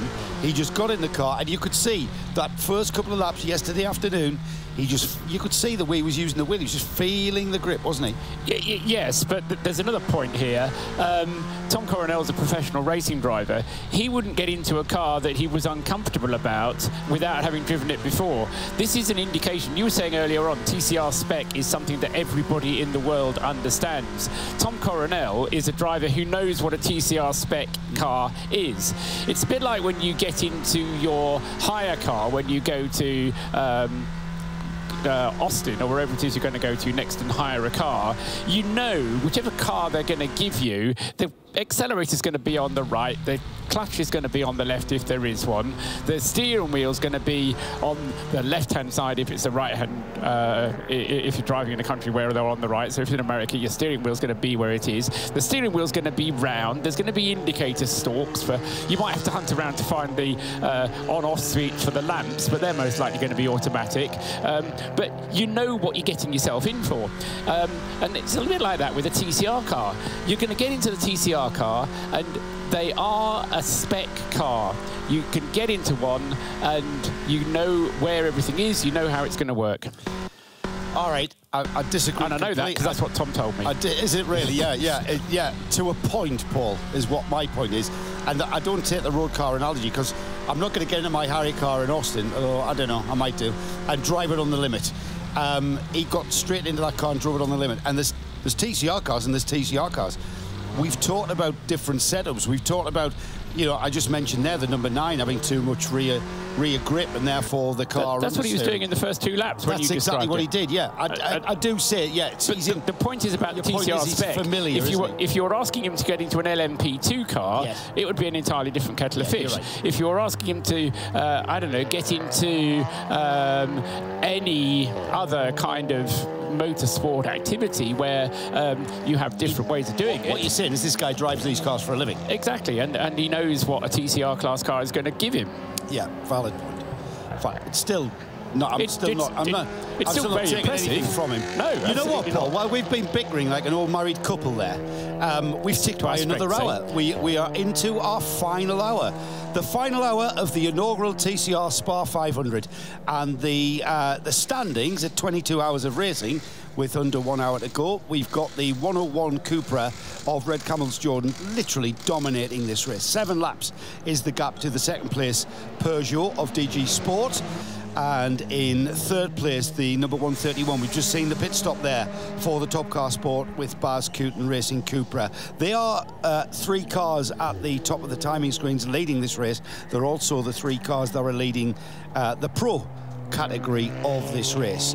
First in Pro-Am, 4th overall, Viet Manisa Racing, car 65. The AC Motorsport Audi number 8 is 5th, also 2nd in Pro-Am. First of our AM runners, Burton Racing's Peugeot, car 46, is 6th. Swedish team, Lestrup Racing, their Volkswagen, car 110, is in 7th. Teamwork of Motorsport, the first of their 2 Audi RS3s, car 852 is 8th. Their car 222 is 9th. Baz Cooten's number 125 Audi is still in the pits and is likely to stay there, but it's classified in 10th place, rounding off the top 10. We started the race with 17 cars. We've still got 11 cars running. In 11th place, GDL Team Australia, number 9 Audi. That car is now just out of its pit stop, still going, and maybe will get into the top 10 before we see the checkered flag. Wimmerwerk Motorsport is in 13th, but I've missed car number 2, who's in 12th. That's the Homegrown Motorsport Volkswagen Golf. 14th, VMAX Engineering. We heard Paul's tale there of the number 85 being on fire after an accident during the night. They're 14th. 15th is the Further Autosport by QSR Racing Audi, car 54. Macau PS Racing Audi, car 853 is 16th. And the final runner down in 17th place is the NKPP Racing by Baz Cooten. That's a big, heavy rebuild job for Baz Cooten Racing. He thrives in it though, so he's loving it. 56 minutes remaining, Paul. Is there anyone that you're aware of owing us a pit stop? Oh, and as I say that, Tom Coronel brings the 101 in. Is that scheduled? Well, yes and no. The whole thing went into a different kind of schedule when Ivo Breukers got out after just 22 laps. And Ivo would normally have done something like 30 laps, but he got out and let Tom Coronel. He's done 18 laps, and I was always a bit worried about whether they were going to be able to get to the end of the race without another stop. But they've come into the pits. Dynabigs is there, as always. They are making, as you say, a pit stop and a driver change. So Tom's jumping out. Pepe is jumped in behind the wheel. Tom's just strapping his straps in. They've changed the tyres. I don't know if you said if it was expected or not. We thought Tom might stay into the end, but he's not. It's Pepe Oriola who's behind the wheel. Another slick stop by the team here, and he heads back out onto track. On wet tyres. So from on wet tyres, yes. Slicks. Did I say slicks? You said it was a slick stop. Ah, very funny. I saw what you did there. It was a slick stop on wets. Yeah, exactly. You have to get up early to... Better than a wet stop on slicks. Moving on. From one superstar to another. Well, yeah, another TCR superstar, isn't he? Pepe Oriola has bookended this run for Red Camel. He was in the car at the beginning of the race, and now he's got in at the end of the race to do the final hour. So it's kind of they've kind of continued in the mode that they've been in from the start of the race. They've cycled every driver through in the order that they should do. Very reminiscent of the way that Audi used to do things in the old days, and the whole operation has been very reminiscent of that. I have to say, Joe, you know, the car's not missed a beat. It's done what it's supposed to do. They've always stuck to the same driver rotation. And a lot of cars do tend, or a lot of teams tend to jumble up their drivers, maybe because they've got one slightly older gentleman who doesn't want to drive at night, or maybe because they've got somebody who's, I don't know, takes a bit more out of the car, and they just change the order a little bit, and it's sometimes difficult to predict the sequence of drivers. But Red Camel have absolutely stuck to their sequence. Nobody has missed a stint. They've all stuck to the schedule. So Pepe Oriola, having started the car, is now going to take it through to the finish. They won't be able to have any worry about doing the final hour on a single tank full of fuel. To answer the question, which you interrupted yourself from asking, who else are we expecting to have in? Well, the answer is now nobody at all, because a car which has just come out of the pits is the number 110 Lestrade Racing car, and that should be our final pit stopper of the race. And if it isn't, then it's either because somebody wants to put in another driver just for the glory of taking the checkered flag, or let's hope it doesn't happen, because somebody has a problem. Let's hope not, because it really has been a fantastic show from the Red Camels team in the way they've operated, as you described, Paul. Phil Kinch just wants to remind us that Tom Coronel, who we were talking about a few seconds ago, he's been racing full-time in 2 TCR series this year. He's been in a Cupra in the FIA WTCR for Come To You Racing, and in TCR Europe in a Boots and Gideon Honda Civic. He'll be out in Monza next weekend. So you were totally right, Paul. It's like putting on an old pair of slippers for Tom, getting into one of these TCR Cupras. Well, yeah, it's not necessarily an old pair, but certainly a pair with which you are very familiar. That's absolutely right. As it is as well for Pepe Oriola, not necessarily a Seat. Oriola's a Hyundai driver, but you know, certainly a driver who knows what a TCR class car is and how it works. So Oriola then in for the last stint. Somebody else who deserves a doff of the cap, and a cap is the appropriate expression really, because I don't think we've had any pictures at all of Rob Huff without his hat this weekend. He's been wearing it assiduously all weekend, his flat cap.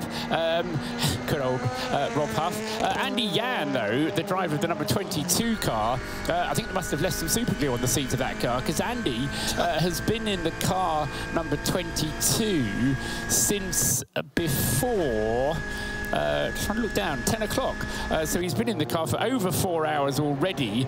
By the end of the race, he'd have been in the car for getting on for 5. Won't quite be 5 hours, but as I say, Andy Yan, I'm sure Rob will have his way of running the team. But Andy Yang, as I say, got in the car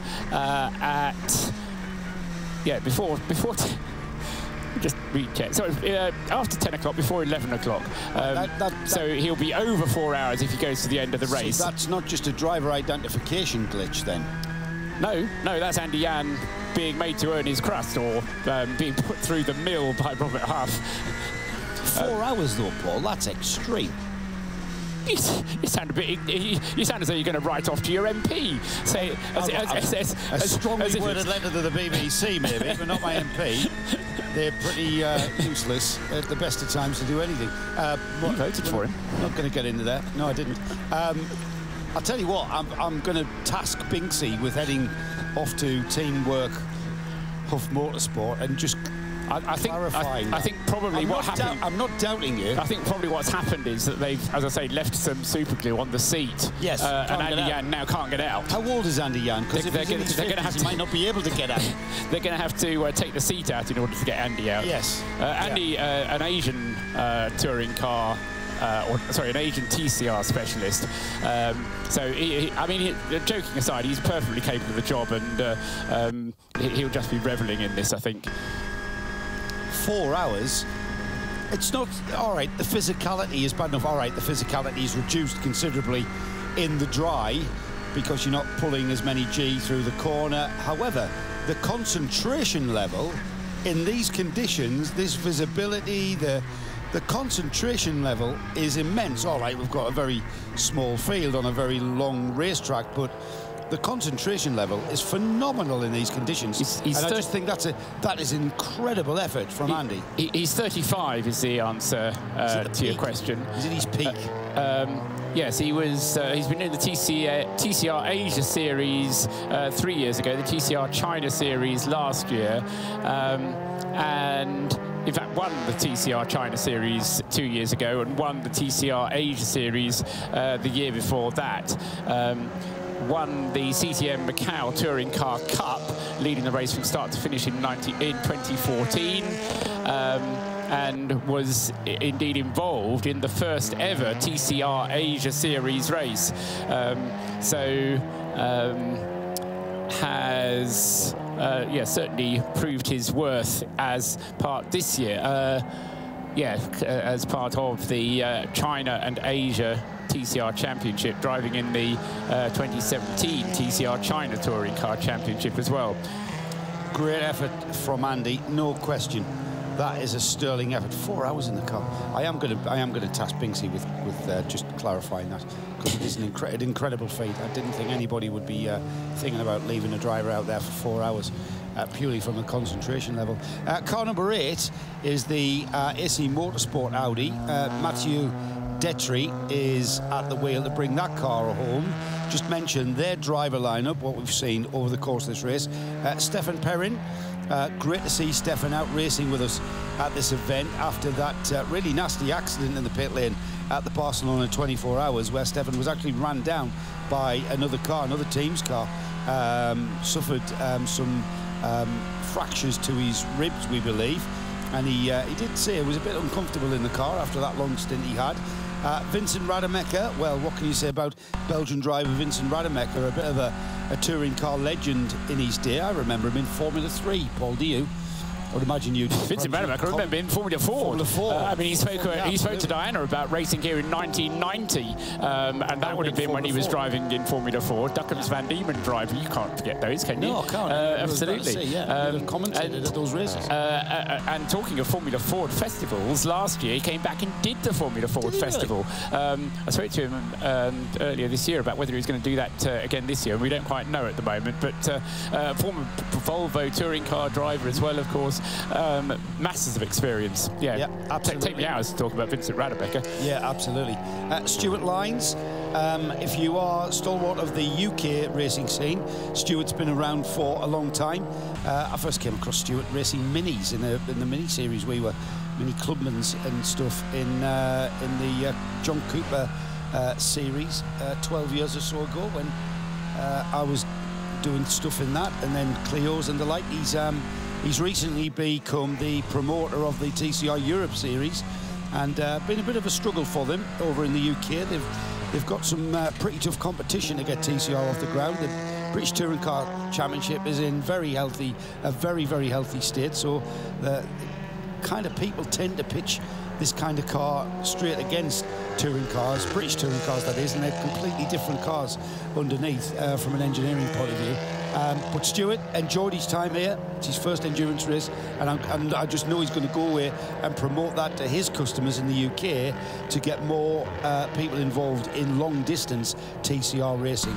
And of course, the man at the wheel of the car at the moment, Mathieu Ditry. I'm not really familiar with that name, Paul, Belgian driver. But, no, but a regular driver for AT Motorsport over the course of this season. So, yeah, certainly no strangers followers of Creventic racing. Just looking up whilst you were mentioning them, Mathieu, by the end of the race, will have done 8 hours at the wheel of the number 8 car. Vincent Rademacher will have done, I mean, has done already nearly 9 hours at the wheel. And Stuart Lyons, he hasn't been hanging around. He's done nearly 3 hours behind the wheel of the car. So, another team that's mixed it up a little bit more, but they've tended to favour their pro drivers over their AM drivers, which is absolutely right, because they are in an AM, sorry, they're in a Pro-Am class, aren't they? Yes, they're in the Pro-Am class, and Vincent Rademacher, Mathieu Ditry are the two pro elements of that, and Stefan Perrin and Stuart Lyons between them have driven more than 3 hours, which is the minimum requirement. In fact, they've done more than 3.5 hours between them, so they've done a lot more than the minimum requirement. But interestingly, and picking up what you said about the accident that befell Stefan Perrin in Barcelona when he was run over in the pit lane, he didn't drive the car after that first stint, so he did do the stint that you described, got out of the car, and it was his sternum that was hurting. I don't know whether he ever planned to do more than that, but at least he's got back in the car and driven it and seen how fit he is, because as far as I understood it, after the accident at Barcelona, which was now 4 or 5 weeks ago, there was some doubt about whether he'd be participating in the COTA 24 hours. So the fact that he's actually come here to Spa to take part in the TCR SPA500, very good news indeed. But as I say, he only just did that one stint of just over 3/4 of an hour. Let's head straight down to the pits, where Diana Binks has an update on the number 22. Yes, just in reply to the discussion you were having a bit earlier, whether Andy Jan was in the car for 4 hours. He has been in the car, and he will stay to the end of the race. I said, why have you left him out so long? And they went, he's happy. So he's happy. He's happy. Wow, that's so incredible. He's out in the car. But it's at this point, I've got to tell you that I know we talk about the weather a lot, unfortunately, but it's starting to rain. It's even heavier now. It's getting quite bad. Even my hat's getting wet, so I've had to escape into a garage out the way. But yeah, it's going to be a wet end to this one for sure, because it's just throwing it down, certainly here in the pit lane. Is that why you're inside the garage, Di? Yes. Yes, good skills. Of course, the Binksy's bobblehead first made its appearance at Spa a couple of years ago, and the level of precipitation was measured by how much residue the Binksy's fluffy bobble on the hat was retaining. I'm a little bit worried about my little... Yeah, I think it's going to lose its fluffiness and become a bit dank, to be honest, Di. You might want to think about taking refuge at the Red Camel Jordan heated tent. I think I might. Just to dry it out. I don't blame you.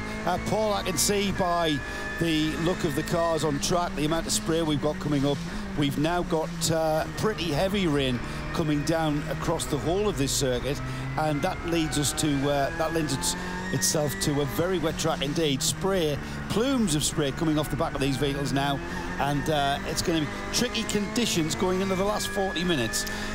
Yes, and it kind of isn't what you really want, because as you were saying earlier on, you know, there'll be a lot of teams that are going to be trying just to, quote, stroke it home from here. And of course, whilst you can stroke it home, and that's obviously the thing to do if there are big gaps, the worse this weather gets, the harder that becomes.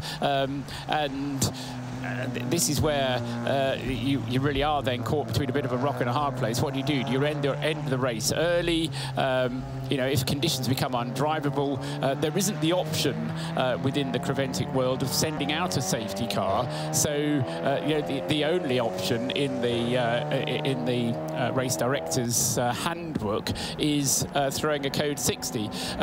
Now, the thought of trundling around at 60 kilometres an hour when it's pouring down with rain like this doesn't actually fill me with a huge amount of glee, because I think it's actually far more interesting watching them go around properly at whatever chat they choose to take. Spa tends to have good drainage.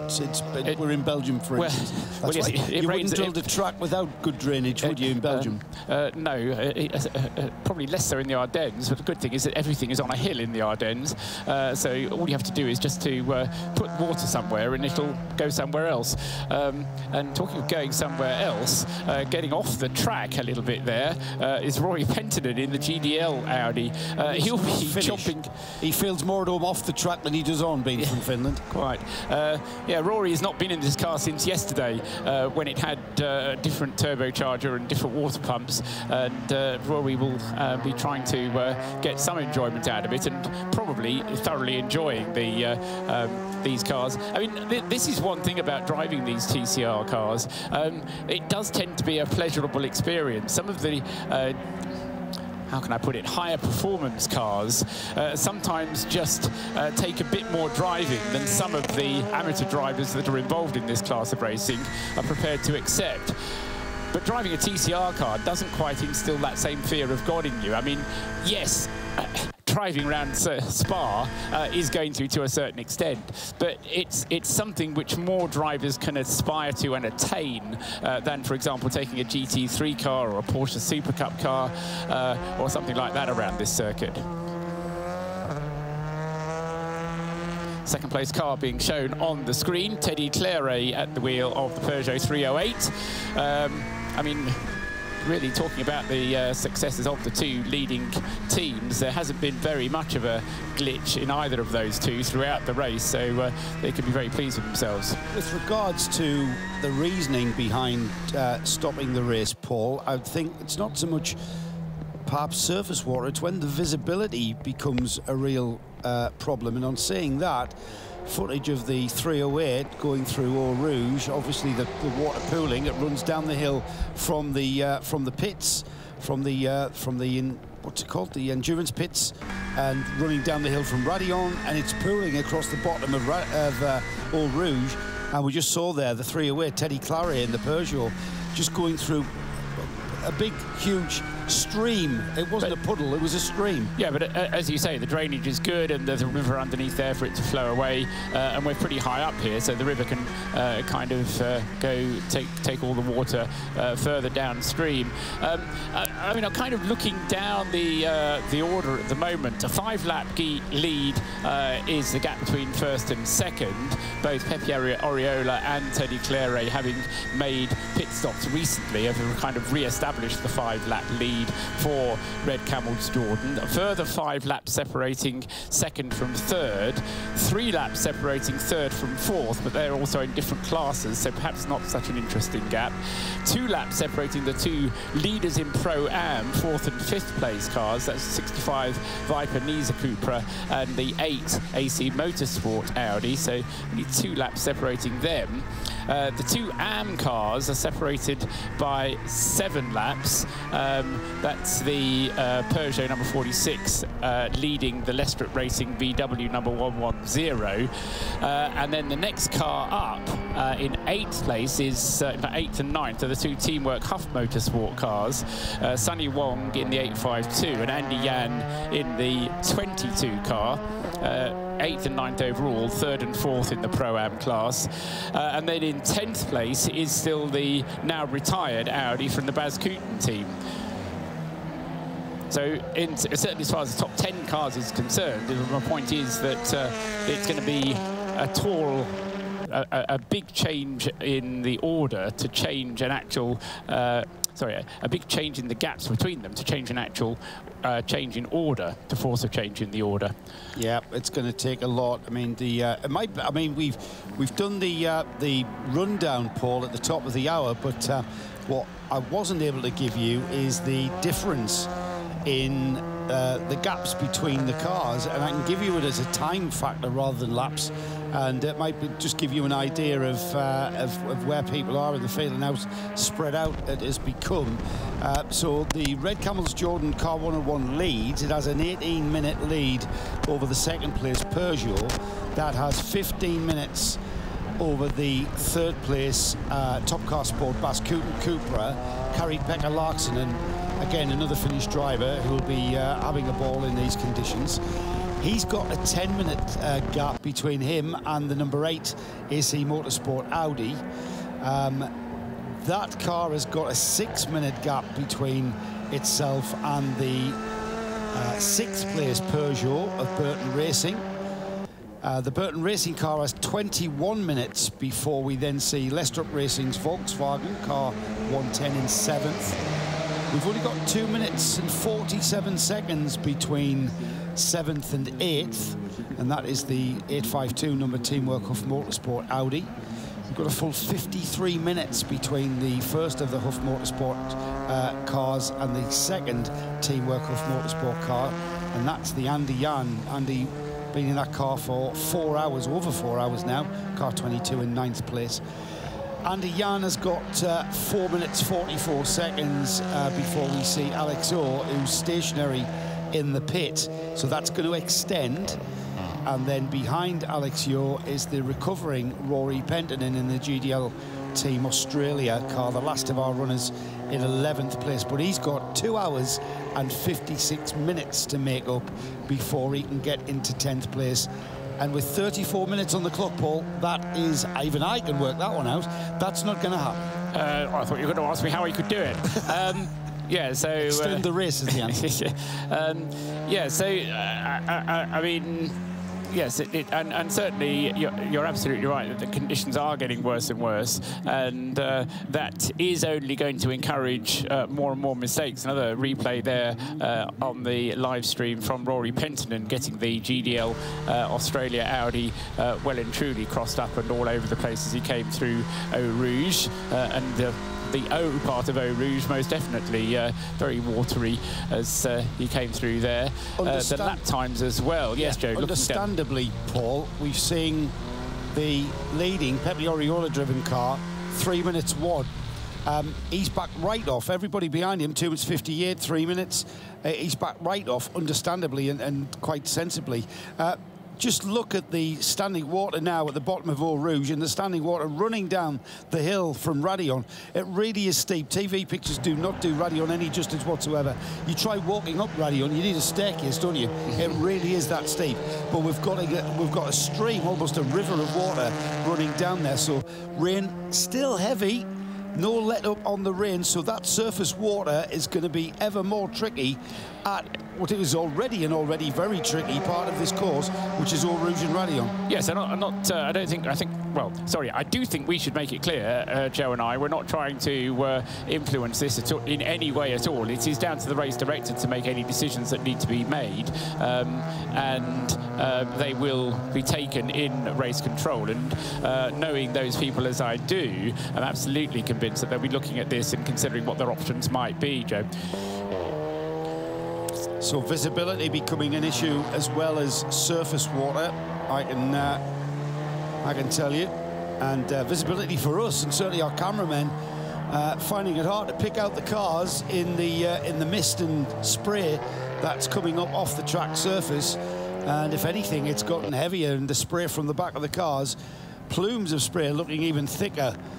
As we continue on then, getting towards the final 30 minutes. We're on 445 laps completed. Or we're on the 445th lap, I should say. Car 110 there is in 7th place.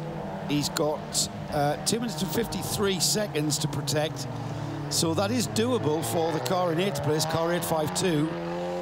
Sunny Wong Yat Ching is the driver of the Teamwork Huff Motorsport Audi. And so that car is one of the slower cars out there, Joe, so the gap is going out rather than coming down in any way. So I don't think we can really expect to see Sunny Wong actually closing in at all.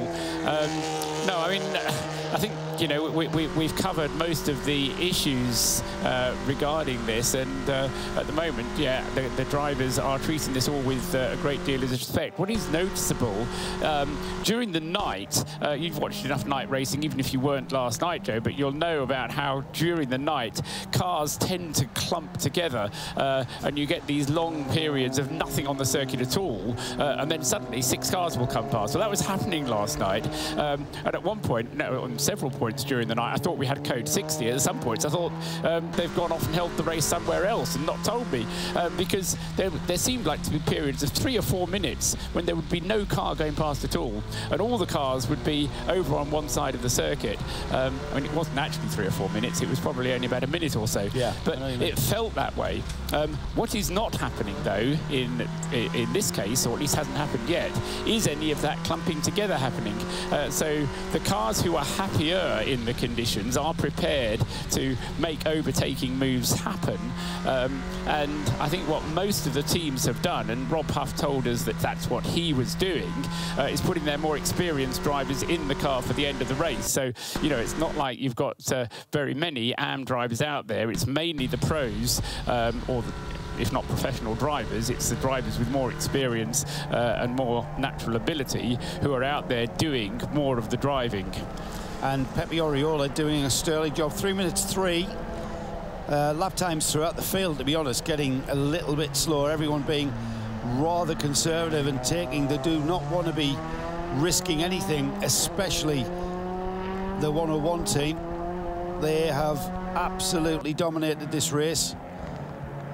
And we have a flashing light at the bottom of the hill at Radion. Paul, I can't really make that out. What is that? I'm assuming it's a yellow flag, or the yellow light, which is on the back of a yellow flag, and I'm assuming that that means that they've made Eau Rouge, or the entrance to Eau Rouge and then up the hill to Radion, a no overtaking zone, which seems entirely sensible to me, particularly bearing in mind that we've already had one coming together between 2 cars at that very corner. So, as I say, I think if we would have a camera at the top of La Source which could look down the hill, then we'd be able to see that is just a flashing yellow marker board.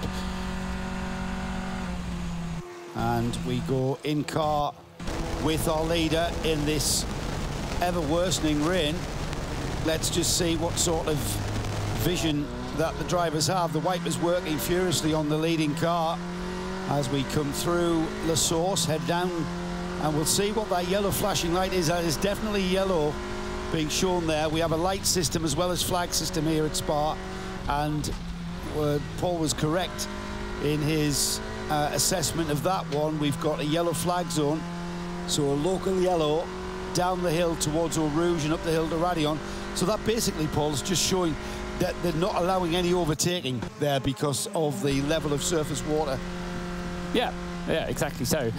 You've covered you explained the reasoning, and I think that's quite sensible, don't you? Yeah, no, I think that's right. I mean, Code 60 has got to be the worst possible case, and so just making it a no overtaking zone at Eau Rouge, and warning the drivers of the first word, which yellow flag means great danger. Yes, caution, so yes, it's a caution flag. So yeah, it's warning the drivers that that is the situation at Eau Rouge, and so they are being asked to treat it with due caution, rather than just throw a code 60, which would affect the whole circuit. So with the 101 continuing, and there it is on the tracker, proving that that is now a caution zone. Slippery flag indication on the tracker, but it's certainly yellow flag rather than the yellow and red flag being shown. But I think that's a sensible approach. Again, our yeah, yellow and red flag doesn't ban, well, or debris, but it doesn't ban overtaking is the crucial thing. That's right. That's a yellow zone. We don't want cars trying to force any issues there. You're going to have to step back into line. And of course, with a full complement of TCR category, TCR class specification of car, we haven't got the issue of faster classes trying to make a move down into that section of the track. So it's a little bit easier to govern with all the cars pretty much relatively similar in performance, just coming down to driver abilities and the like. We are definitely now well inside the final 30 minutes of this race, Paul, and it's at this point of any long-distance race, as we can kind of see the checkered flag in the near distance. We kind of reflect on the event as a whole, really, I suppose. I'm going to ask for your thoughts. I know it's not over. I know you don't like to do that until the fat lady's singing, but for me, I think it's worked all right. You know, yeah, we only have 17 cars, but I've really enjoyed the fact that we've had a very competitive field. We may not have had quantity, but we've certainly got quality. Yeah, I mean, I think we've been saying that throughout, and I think the very fact that, I mean, the rain has been as bad as it was, and it ain't going to get any worse than it is now, I'm pretty sure, however horrible it is for Diana down there, who's in it, and we're luckily ensconced up here. She's in the heated tents in one of the garages. Yeah, but it's still unpleasant down there. So hang on. So Diana, she can tell us where she is. So which heated tent are you in, Di? I am not in any heated tent. I am in the pit lane. I'm a professional, Joe. You've just stepped out into the rain because we mentioned you. The bobble hat is completely fluffy and dry. Yeah, but to be fair, look at it. I know, mate. I know. What Diana needs to know, and she's a bright cookie, is there are various bits of the pit lane where there are overhangs, and there are bits in the pit lane where you can stand out in the pit lane, and underneath an overhang, you see. And so it looks like you're being brave, but you go a little bit further up, and those overhangs don't exist. I don't need to. I'm here. I'm waiting. Yeah, yes, quite. Like a coil spring. To be fair, as we said earlier on, Di, if there is a pit stop at this stage, it will be a car that has a problem. So you know, but what I was saying. Go on. Obviously, I have actually, in fairness, we have walked all the way up and back down, and there's no one preparing. But as we say, the flag's not come out. Anything could still happen, as we know. But at the moment, it's that watching the clock.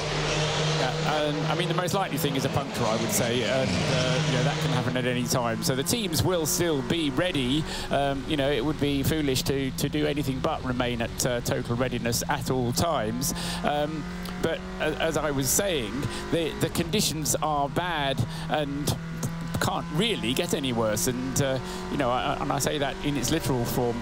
That's and what the they fact said in May at the World Endurance Championship. And the fact that we've continued in these conditions now for the best part of 20-25 minutes leads me to believe that we're just going to carry on with a no overtaking zone at Eau Rouge and Radillon, but the rest of the circuit is going to be out for a challenge, and I'm sure.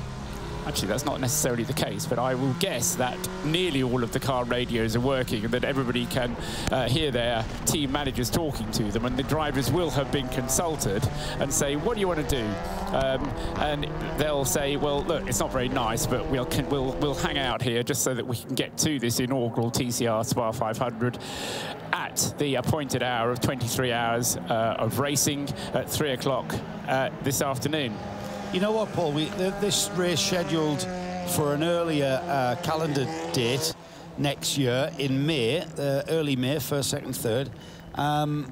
It was this May that we had the 12 hours here, and the weather was absolutely glorious. It was quite hot, in fact. It was 26 degrees. It was what, sorry? I thought it was April, wasn't it?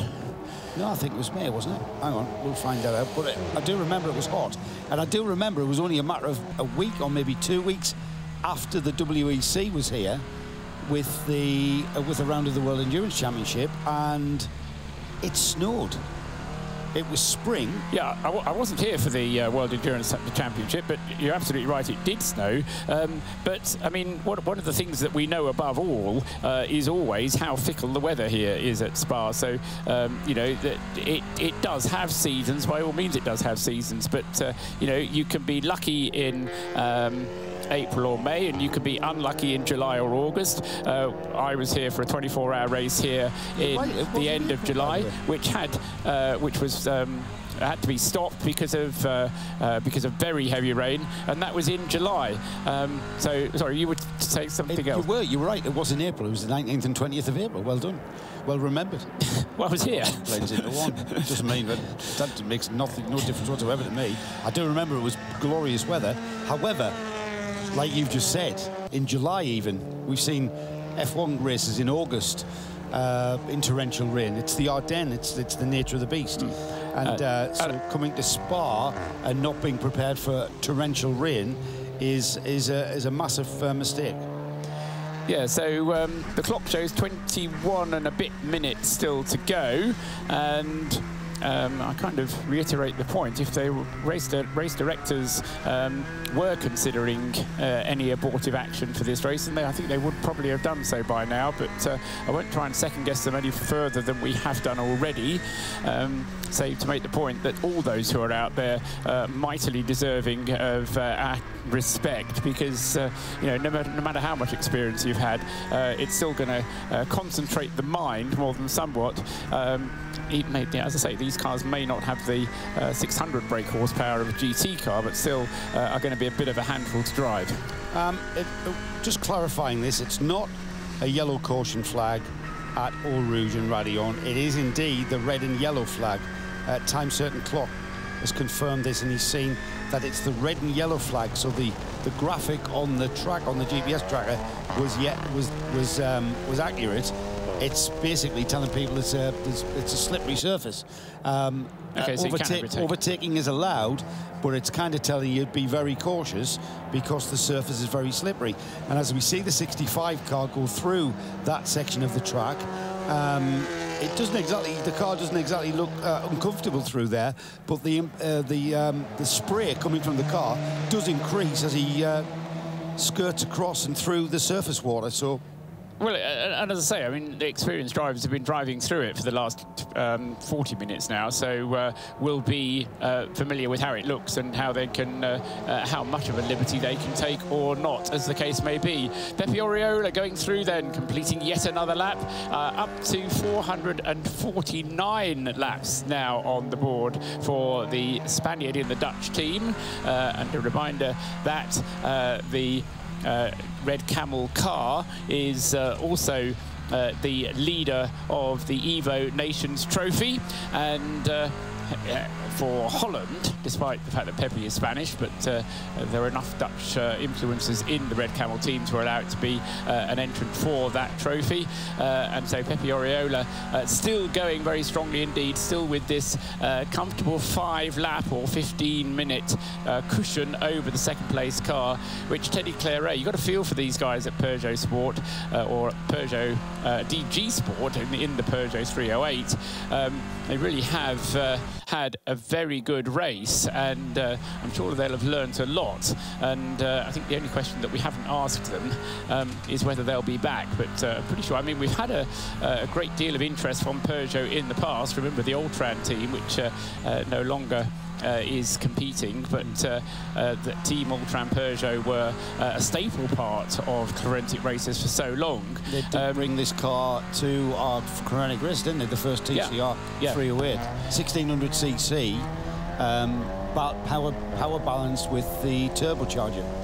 Indeed, and I just wonder whether there's going to be some further balancing there, because for whatever reason, and again, without knowing all of the details, but they will be available to Ola Dorleman and all of the technical guys at Creventic to understand exactly why the Peugeots weren't able to go as far on their tankfuls of fuel as all of the others, whether it be Volkswagens, Audis, Cupras, or even the Opel Astra. They were all pretty much of the same type of range, but the Peugeot just didn't have the same range, and that wasn't what lost it the race in the grandest scheme of things, but nevertheless it was a significant part of it. Although, as I say, if you look down the number of pit stops completed, the Red Camel Jordan's Cupra actually has completed one extra pit stop to that of the DG Sport Peugeot team on 20 to 19. It's 20 pit stops for Red Camel, 19 pit stops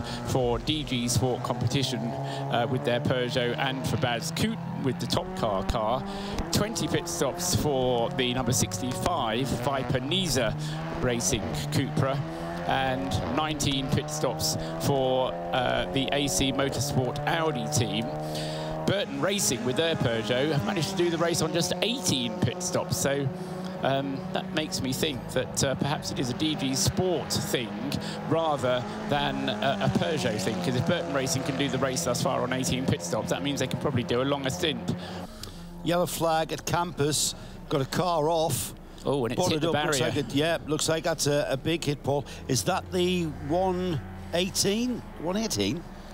What are we looking at? 110. It's Peter Falström in the Lestrup Golf. So he's off to driver's left. He's gone straight on at the right-hander, and that's a pretty big gravel runoff.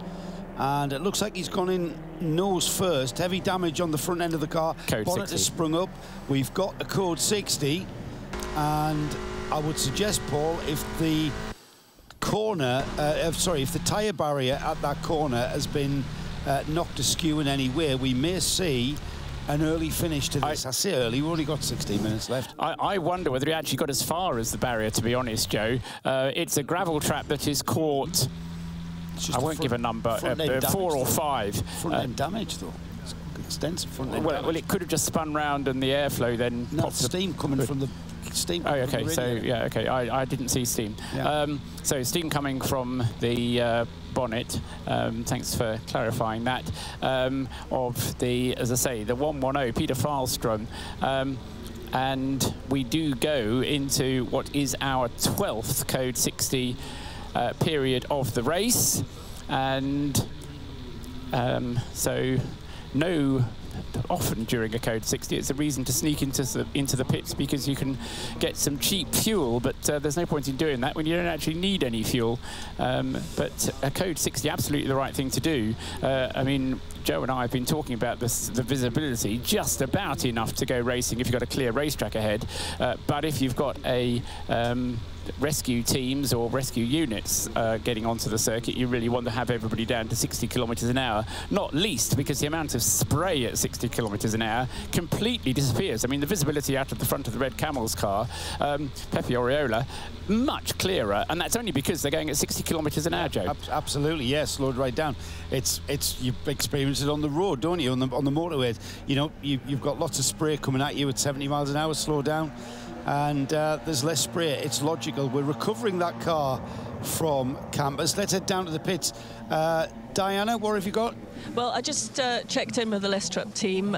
They didn't really want to talk, as you can imagine, but the engineer, I asked him if Peter was okay, and he nodded his head and said yes, but they were just obviously in the middle of having a discussion. Clear disappointment in that garage, certainly at this stage for everybody. Yeah, absolutely. It is. At any stage of a race, it's bad. But certainly with 14 minutes to go, or as it was 16 minutes to go, of a 23-hour race. Tricky conditions, though, and I think that, you know, we take it for granted and we become a little bit complacent when we watch cars go around and around and around on a very wet track. And it's not until one of them gets it wrong that we realise just how tricky the conditions are and how skillful our drivers are out on the track. The 110 was in 7th, and he's only got 2 minutes and 27. I think you know what? That's probably why he was pushing on, Paul, because that was a 2 minutes and 53 second gap to the Teamwork Huff Motorsport Audi. Yeah. Now it's down to 2.5 minutes. Yes, and the Audi already will be on its way to catching up because the Golf, once it's pulled back onto the circuit, will have to proceed, if it's able to, back to the pit lane, and then could be given a penalty should the organisers so wish to do, in order to compensate for the fact that it's had outside assistance. Generally, that's kind of the final nail in the coffin. You lose loads of time being in the gravel, but then you get penalised a further 30 seconds for receiving outside assistance. But anyway, it is very difficult indeed. So Peter Falström, I suppose the silver lining to a particularly dark cloud is that Peter should be able to continue in second place in the AM class, because the gap back, well, there isn't another AM car anywhere within range, really. The only other AM car behind him that's still running is the number 9 car, which has spent hours and hours and hours in the pit lane. So provided, well, even if he doesn't manage to, Peter Falström should still be safe in second place as far as the AM class is concerned. As I say, even if he means driving it back to the pit lane and playing no further role in the race. But I think, depending on what we've got as a barrier repair to do, I suspect we'll probably get this as a fairly short code 60, and the last 10 minutes or so of the race will be able to be run under green flag conditions, albeit with perhaps some caution required down at Eau Rouge. Car 10, being informed, car 10's being recovered to the pits, which means it's coming back on a flatbed. Car 110. Sorry, what did I say? You said car 10, so car 110. Yeah, car 110, sorry. Car 110 coming back on a flatbed, so it's not going to make its own way around. That is a sad sight to see, and it will, in fact, it already has. It's dropped down to 8th. It's got a full hour on the car behind it, so that's pretty safe. That car going to finish in 8th place now, and for me, I think Peter Falstrom there pushing on because he had the Teamwork of Motorsport or car 852, the Audi RS3 of Sunny Wong Yachit. What is Sunny's full name? I don't want to get that wrong, do I? It is Sunny Wong Yaching at the wheel of that car, and Sunny was pushing on and reducing that gap, and even though it's it was for the final, no, he wasn't even battling with him, was it? He was pretty sorted for the final Pro-Am podium position, 3rd in Pro-Am. Indeed, both positions in terms of the class were not in any doubt. But I think sometimes, you know, we talk about drivers coping with the conditions and giving them credit for it. You then need someone to show how difficult it is to say, actually, everybody else, you deserve 2 medals now, because you've shown how easy it is for somebody to fall foul of the conditions. And yeah, sad for Peter Falstrom. He has been the scapegoat there, and great pity for him and his teammates at the Lestrom Racing team. But as I say, it won't affect his finishing position on the podium. It's just a bit of a red face and damp feet as he clambers out of the car, I suspect. Yeah, absolutely, Paul. Just noticed there the leading car. We're still under code 60, of course, so we get a chance to have a look at the cars in slow motion, effectively. Certainly that's what they look like on our TV stream. And I've got to say that Red Camel's Jordan Cooper looking absolutely immaculate. You know what, I'd go so far as to say the panels on that car have not been touched at all. That car looks as pristine as it did on the grid at the start of this race. They'll be able to load that on the container and send it off to COTA straight as it is, because they are an entrant of the 24 Hours of COTA on the 13th, 14th and 15th of November. And so the Red Camel team are expecting to be there. And of course, with fewer cars out on the circuit, it does mean that the number of opportunities for cars to contact with one another have been much less. And as Joe says, I suspect it's absolutely right. It's not just a figure of speech. The car is actually unblemished.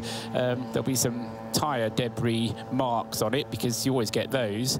But even then, you need somebody in front of you to kick those up in order for you then to drive into them while they're still in the air. So the Red Camel team, with just 8.5 minutes now remaining on the clock, and at this speed, where is he on the circuit? He's at Rivage. Pepe Oriola has a dilemma now. He can slow down to slower than 60 if he wants, and if he does, then he'll get the checkered flag when he comes across the line at the end of this lap. If he continues at 60 kilometres an hour, he'll get across the line before the 23 hours is up, and have to complete another lap, and then we'll be waiting till about 3:15 to get them across the line, because they'll have to continue around for another 7 kilometres at 60 kilometres an hour, Joe. A little bit more on the 110, and it's a good spot from Alan Prosser, who has just posted on Twitter a picture of the car at campus, and it shows the 110's tyre marks hitting the barrier before the corner on driver's right. So I think he's gone off, maybe under braking. Paul speared off to the right. That's where the front end damages come in. And you were quite right. You were really dubious about that car hitting the barrier at the other side of the gravel trap. So he's hit the barrier on the way in. Driver's right on the way in. Yeah, Good I mean, spot, Alan. Thank you for that. Have to be a little bit careful with some of those screenshots, and I've not seen the one from Alan because I've got enough screens to look at already. But there have been at least 5, I'll say possibly more, cars having gone off at that part of the circuit at Campus, that part of the sequence of corners that brings you back onto the old Grand Prix circuit. I think you got a message there, Paul. Are we going to see Code 60 at the end of this race? Or no, it did. Sorry, I thought you picked. We didn't mention it. Less than 1 minute. Less than 1 minute to the end of the Code 60. Less than 7 minutes to the end of the race. So we are going to get some proper laps before the end of the race, but we have had the message to say less than 1 minute to the end of the Code 60 procedure. Pepe Oriola in the winning car is just passing the scene of the incident at the moment. So the 101 Red Camel Jordans.NL is theoretically around about forgot what the distance is back from the second sector point. It is, yeah, 3 minutes from, sorry, 4 minutes away from the start-finish line with 6 minutes on the clock. So a rather awkward timing for that, as I say, unless we actually keep this Code 60 a little bit longer, but that actually won't work. We need to get underway. Otherwise, as I say, we'll have a final lap under Code 60, and that'll take 7 minutes. But as I say, the race control, race direction here, Joran Steenhuis, the race director of this TCR SPA500 race, will be in control and will be monitoring what's going on across the circuit and what he's going to do with the at the end of this race and hopefully at the end of this Code 60 procedure. 5 minutes to go, Joe. 5 minutes of what has been quite a fascinating event, the inaugural TCR SPA500. It was a 500 lap event or 23 hours, whichever came sooner, and we're 5 minutes away from 23 hours of racing. We started the race with 17 cars. We have got 10 cars now still running. 11 cars will be classified. Paul raises his finger. He's got something to tell me. Only because I'm going to speculate, and I'm going to hate myself for doing it, but we've had 3 minutes since the message came up saying under 1 minute to the end of the Code 60. We've got our race leader, Pepe Oriola, weaving from side to side to try and get some warmth into his tyres, and he's crossing the line at the end of what should be the final lap, but it's not going to be the final lap because we've still got 4 minutes on the clock. What I thought they were going to do, I thought they would just throw the checkered flag at him and save him having to do this final lap under Code 60 because he's not going to get around another lap. But we might go green. Yeah, but even then, we've only got 4 minutes to go, and by the time we've got, he's going to be right on the cusp. But yes, I think what they're going to do is they're going to leave it as a Code 60 until they get to the end of the race now. I mean, if it does go green at the end, it'll just be for the final dash to the flag. Well, it won't be worth speeding up at all. You've got your chart there, though, Paul. If we go green around this lap, we could end just take the flag under green. It's gone green now. We've got exactly that. Yeah. 3 minutes and 38 seconds. Yeah. So the checkered flag will not be shown at the end of 23 hours. That was another clarification that we made, I think, privately rather than on air. Yeah. But the race will not end at 23 hours, although it is a 23-hour race, like all good long-distance races. It ends when the leader crosses the line after 23 hours has elapsed. Pepe Oriola is just at this moment heading up the Kemmel Straight and is heading towards the Les Combes S's. From there, it's about 2.5 minutes back, so we might actually get 2 laps in at the end of this. The 110... The 110 Peter Falström Lestrup car has made it back on the back of a tow rope rather than a flatbed, which tends to suggest that all 4 wheels are pointing in the right direction. So things are not lost for that car either. Well, Andy Jan has been at the wheel of that 4 hours, and I would suggest that car having a big off You know what? I'm going to throw it out there, Paul. I'd suggest that 4 hours of driving in these conditions has been a contributory factor to that error. I may be being unjust there to Andy Jan. Not quite sure of the circumstances of the off, but where it was an off big enough to put the car out. Paul, you've got your hands in a gesture that says you're puzzled, and I'm not sure why you're puzzled and for what reason you're puzzled. 2 minutes remaining, the final 2 minutes on the clock. The reason I'm puzzled is we didn't know that Andy Jan was off. It was Peter Falstrom that was off, and then Andy Yang arrived into the pit lane as well. So tour up. Yeah. Have we had 2 cars involved? So there were 2 cars involved, and we hadn't spotted that. So that was the reason for my puzzlement, because we hadn't explained that Andy Yang was even involved in it. That's a good spot. So Andy Jan involved as well. So I take that all back, Andy. That was a 2-car incident, and I'm not going to make any kind of judgment until we have the details of what happened there. But 2 cars off at Campus Corner, and that means we are down to 8 cars running. So.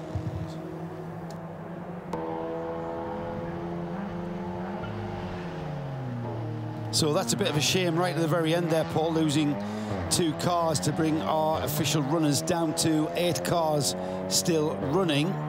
That means we've got 9 cars in the pits. And Oriola goes through across the start-finish line with 45 seconds remaining on the clock. So Oriola now goes on to his last lap of the race. So it was a bit touch and go as to when the race was going to end, but we do know now for sure that Pepe Oriola is on his last lap of the race in however long he takes to get around this one. They'll wave the checkered flag at the end of it. So he just has to glide that 101 Seat Cupra around one final lap of a very wet Spa-Francorchamps. Sailing home. Sailing home, indeed. I hope he's got a good wind. He's got the number 46 car in front of him. That's Pierre-Yves Cotal at the wheel of the Burton Racing Peugeot. He'll want to let that car by, so he doesn't have to do an extra lap, as the number 1 showing on the mark board, position marker board on that Seat Cupra. I can't believe just how pristine that car is looking at this after 23 hours of racing, Paul.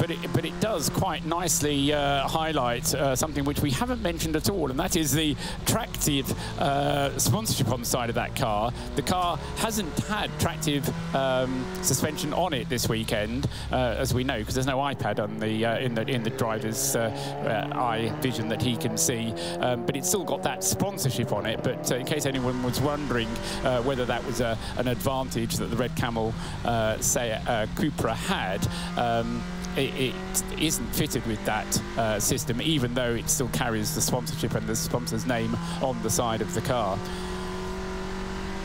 So out of the left-hander, sorry, going down into Rivage at the moment, isn't he? No, he's going to Piff-Paff already. So, yes, the trackers dropped back a little bit. So into Piff-Paff already for Pepe Oriola. He's nearly there, and yeah, time certain clock. I agree with you. I was thinking that as well. He's basically saying that timing kind of gives us an indication that the incident with the 22 car was completely separate for the 110. So I'll tell you what we're going to do there. We're going to stop speculating, and I agree with that assumption, time certain clock.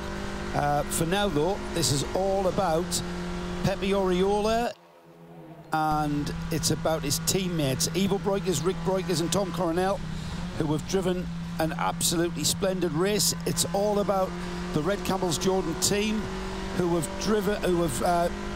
crewed this car absolutely faultlessly. Every member of their team, from their strategists down to their tyre fitters and their wheel changers, and the guy who cleans the windscreen in the pit stops. Checkered flag to the Red Camel Jordan's car, the first inaugural winner of the EXO TCR National Trophy, and it goes to the Netherlands. The let's head down to the pits. I thought Tom was having to leave early. You couldn't drag himself away, eh, Di? No, he's still here. Tom was on the pit wall, as were the rest of the team, cheering the car over the line, Tom. Fantastic achievement. Yeah, it's nice, you know, if you have 0 problems in a 24-hour race, then it's this prize. I mean, everything went well. The car didn't have any problems. The drivers didn't make any mistakes. The team did a brilliant job, and then you win long-distance races. So I feel very happy. Did you see the big trophy? Absolutely. I won. Amazing trophy. You've got your eye on that, haven't you? Yeah, and you know, these are just the funny things. Always race car drivers, they make jokes to each other, and yeah, it's nice to have a big one like that. Yeah. Great for the team. That car looks brand new. It doesn't look like it's been in a 23-hour race. Yeah, it's true. I mean, I heard small noises while I was braking at the end. That was it. But for the rest, the car was really, really fabulous. The team is going crazy, yeah? Thanks, Tom. Well, the rest of the team are cheering. Well done, guys. Rick, many congratulations. The team are clearly enjoying the celebrations here. Yes, I mean, it was an amazing race, and I think we did a perfect job. I don't know what we could have done better, so I'm really proud of the team, of the pit stops, everyone. So yeah, I'm really happy. Well done, thank you, Rick. And the rest of the team, I don't know where Ivo is. Ivo's there. Ivo, many congratulations. We were just saying, well-executed race, superb. Thank you very much. Thank you very much. It was a very difficult race. We make no mistakes. In the end, we tried to control the pace a little bit, and I'm so glad that the team worked very hard for this, and we had a good preparation. We practiced pit stops at home, and all kinds of ideas. We looked at possible strategies, and we're really happy. We're really happy. Well, great to see them all enjoying that moment, and I'm sure you'll have some celebrations tonight. Well done. Thank you very much, Diana. Thank you.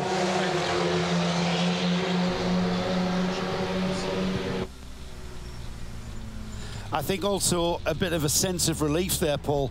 You heard what Tom said about, you know, funny noises coming from the car, the brakes, listening for every squeak and rattle. That's the kind of thing, the paranoia that creeps in when you've had such a fantastic race like that team have. Yes, and you know, I think any long-distance race is always tinged with a bit of tension at the end because things do happen, and you know, it's the more experienced people that take less things for granted. But I mean, not just credit to Red Camel. Jordan's a great performance from them, of course, finishing in the end with that 6-lap advantage. The DG Sport competition car, the Peugeot, that too. I mean, it was a pretty faultless run.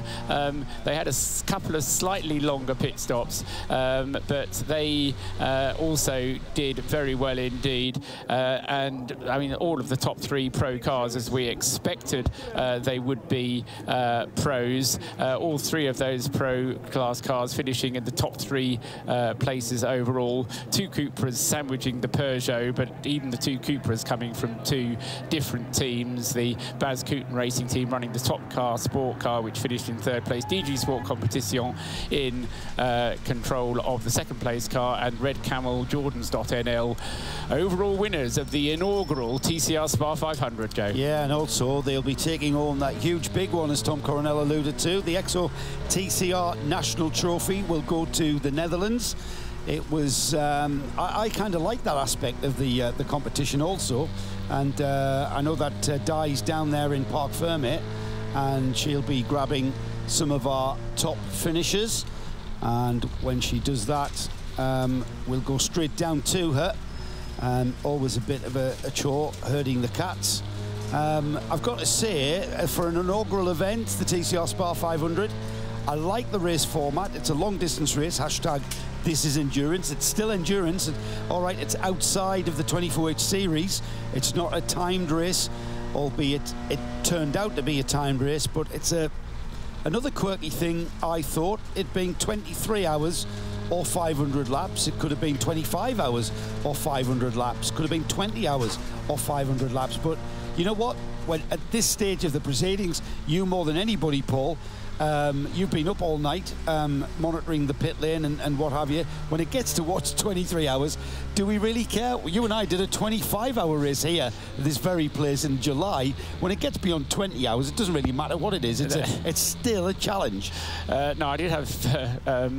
I bumped into somebody earlier today, or was it yesterday? No, it was earlier today, who'd been involved in the 32-hour race of a few years ago. Wow.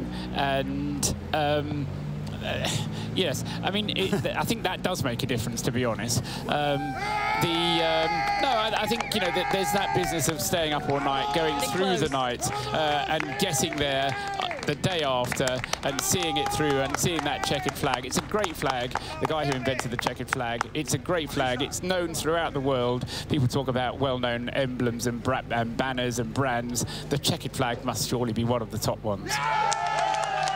Well, I can see the winning driver, or one of the winning drivers, Pepe Oriola, being greeted by his teammates. Diana Binks, you're down there. Great atmosphere. Fantastic atmosphere. The guys are congratulating Pepe at the moment. There, you can hear them. Absolutely delighted. Team are here in force today to see the guys cross the line and take that first place position. I'll try and talk to Pepe if he can hear me. I've still got his helmet on. I might just give him a second to take that helmet off. But if you can see the car, it does look as if it's in pristine condition as Pepe wanders off to sort of congratulate Teddy, I think it was. So I'll just let him get that helmet off and have a very quick chat and get his reaction to a really tough Spa race. Pepe, many congratulations. What a welcome when you came in. Yeah, but yeah, it's not just me, you know, like the team made an amazing job. I think we are the strongest lineup because Ivo did an amazing job in the night.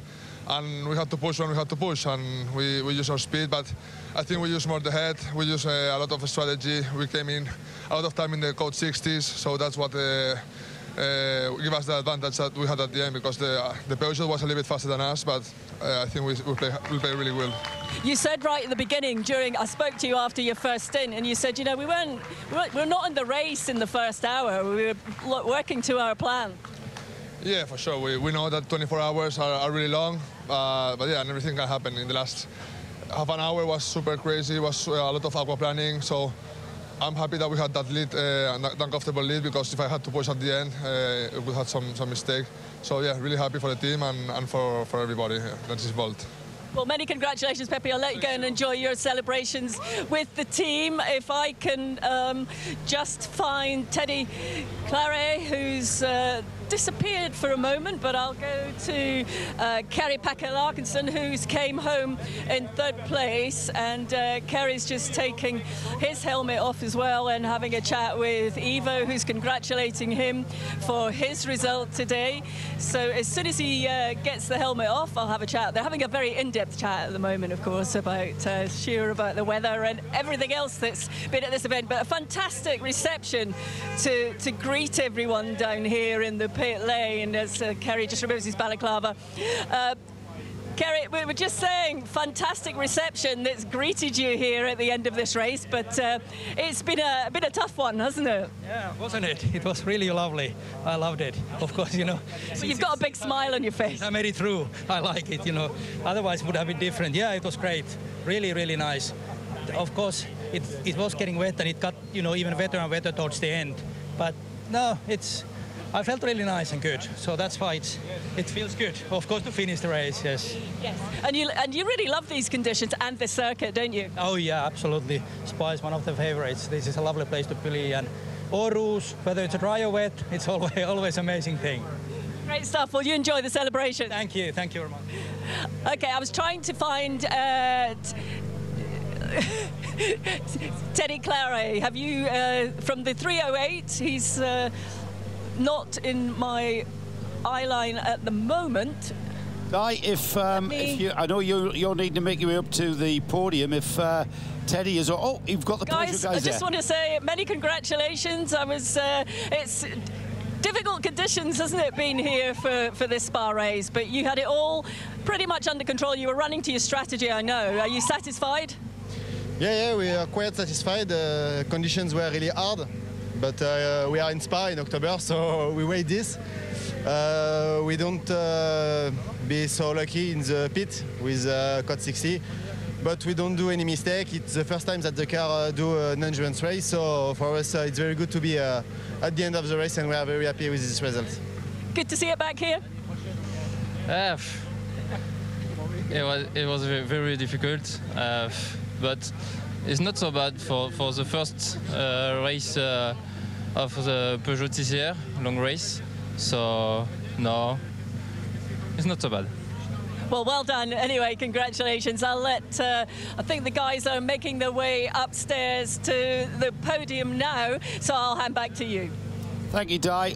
We'll be bringing you our podium presentation, and this is a Creventic organised race, so that means we have lots of trophies to give out for our many classes. All right, it's the inaugural TCR SPA500, and it's one specification of race car, but we can break that up into many classes so we can give people trophies.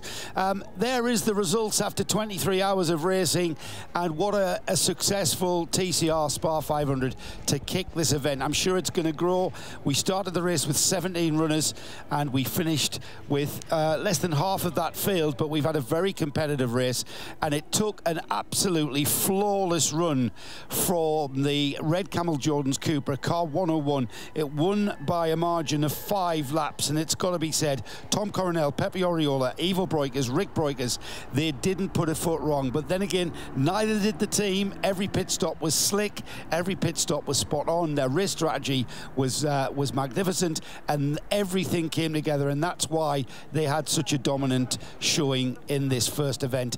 DG Sport Competition, they're going to be back. That was a really incredible run from the 308 numbered DG Sport Competition Peugeot. A good run for them. They had a 5-lap gap to the 3rd place car of Top Car Sport with Baz Cooten Racing, car 131, the Cupra there. First of our Pro-Am class was in 4th place. That's the Viper Nisa Racing Cupra of car 65. The AC Motorsport Audi was 2nd in Pro-Am, 5th overall, and then the Am class winner, Burton Racing Peugeot. Trophies going to Peugeots left, right and centre here. Car 46 was 6th place overall, 1st in the Am class. Teamwork of Motorsport Audi was 7th. The Lestrup Racing Team, it ended the race on a flatbed, having had contact with the barrier down at the campus turn here at Spa. Car 110 finishing in 8th place. Another non-finish but classified 9th for Teamwork of Motorsport, car 22. And then rounding off the top 10 was the Baz Cooten Racing Audi, car 125. 93 laps completed for that car. 93 laps behind the leader, indeed, for that car. So these cars, the last of the cars on the track and running, I'm not sure it'll be classified because of the regulations. The GDL Team Australia Audi RS3 car 9 will finish in 11th place. They kept that car running at the bitter end after all of those problems with turbochargers and the like. Holmgard Motorsport car 2 will be finishing and classified in 12th. 13th will be Wimmerwerk Motorsport Cupra car 33. The VMAX Engineering Opel will be 14th. Further Autosport by QSR Racing's Audi will finish 15th. The Macau PS Racing, their race ended last night, in fact, after a big shunt. Their Audi will be 16th. Started from the pole position. It had a big shunt up at Radion, the NKPP Racing by Baz Cooten Racing. They'll come back with a vengeance next year for this event. It's something they really want to win, and the bright yellow and black car will be classified in 17th place. So let's get our breath. 23 hours of motorsport there at Spa in October. Somebody in that Peugeot team said that Spa in October will always be wet. Bring your wet tyres and your wellies if you've got any sense, and if you're Binksy, bring your bobble hat. Just waiting for word now to go back down to the podium where Diana and Paul will have a bit of a reflection. Let's head down there now. I've just had the word that they're ready. Guys, your thoughts on this, what is a fantastic event. It just goes to show you don't need a lot of cars, you just need quality. Joe, Paul and I are here ready. We've come up to the podium. Obviously, we're enjoying the rain, so we, of course, want to be in it. Well, Paul does, because he's not been in the rain today. But yes, a fantastic, fantastic race. All of the guys that have jumped out of these cars tonight, or this afternoon, that I've spoken to have just said, yeah, really, really difficult conditions, but absolutely loving it. Big smiles on the faces from the first, second and third place winners today. I mean, I think that's right. I mean, we've talked about how much people enjoy this kind of thing, but actually they enjoy having it when there isn't enough grip. People like sliding cars around, don't we? You know, we all have a little go when it's a bit icy out there just to see what it's like. But I think even though it was a small field, we said it right at the start, it was a perfectly formed field. It had just enough of everything. It had professional drivers in there. It had a variety, a breadth of nations in there. It had the amateur drivers in there, the gentlemen, the enthusiasts, and it had some superb performances. And you have to say, from the top to the bottom, there were superb performances from everybody. But my thoughts go to the DG competition Peugeot team, because they did a sterling job. Yes, they only finished second, but they are nowhere near as experienced at this kind of racing as the Red Camel team are. You don't come to a Creventic race and expect to beat Red Camel, but DG competition did a very good job of exactly that. They did, Paul, and I chatted to them, obviously, during the event itself, and they were very much executing a strategy plan that they had in place. They said, obviously, they were testing various elements because you're looking to have new customers. So there was another area there that they were also working to, but they had a very firm plan and strategy that they just kept to for the whole race. That's right, and you know this race was being more than just a race. It was being a shop window. It was being a way of making the TCR concept worldwide work in a kind of festival way. And I can see this over the years becoming a festival of TCR racing where, you know, we get people, and the idea of the nation's trophy as well. I mean, I think that is that kind of captures the imagination, and I think it just is laying the foundation for something here that over the years Creventic will build this thing, and I think, you know, in a few years' time we'll see something very special. Well, that's interesting, because talking to lots of teams and drivers up and down the pit lane during the time that we've had, everyone has said this is really what we've been waiting for. The TCR is growing. People want to see TCRs in action, and to come here, get the track time, get the competition element, and be racing is something that everyone wants to do. And the fact that you can come from all over the world and jump into one of these cars that you've got some knowledge of.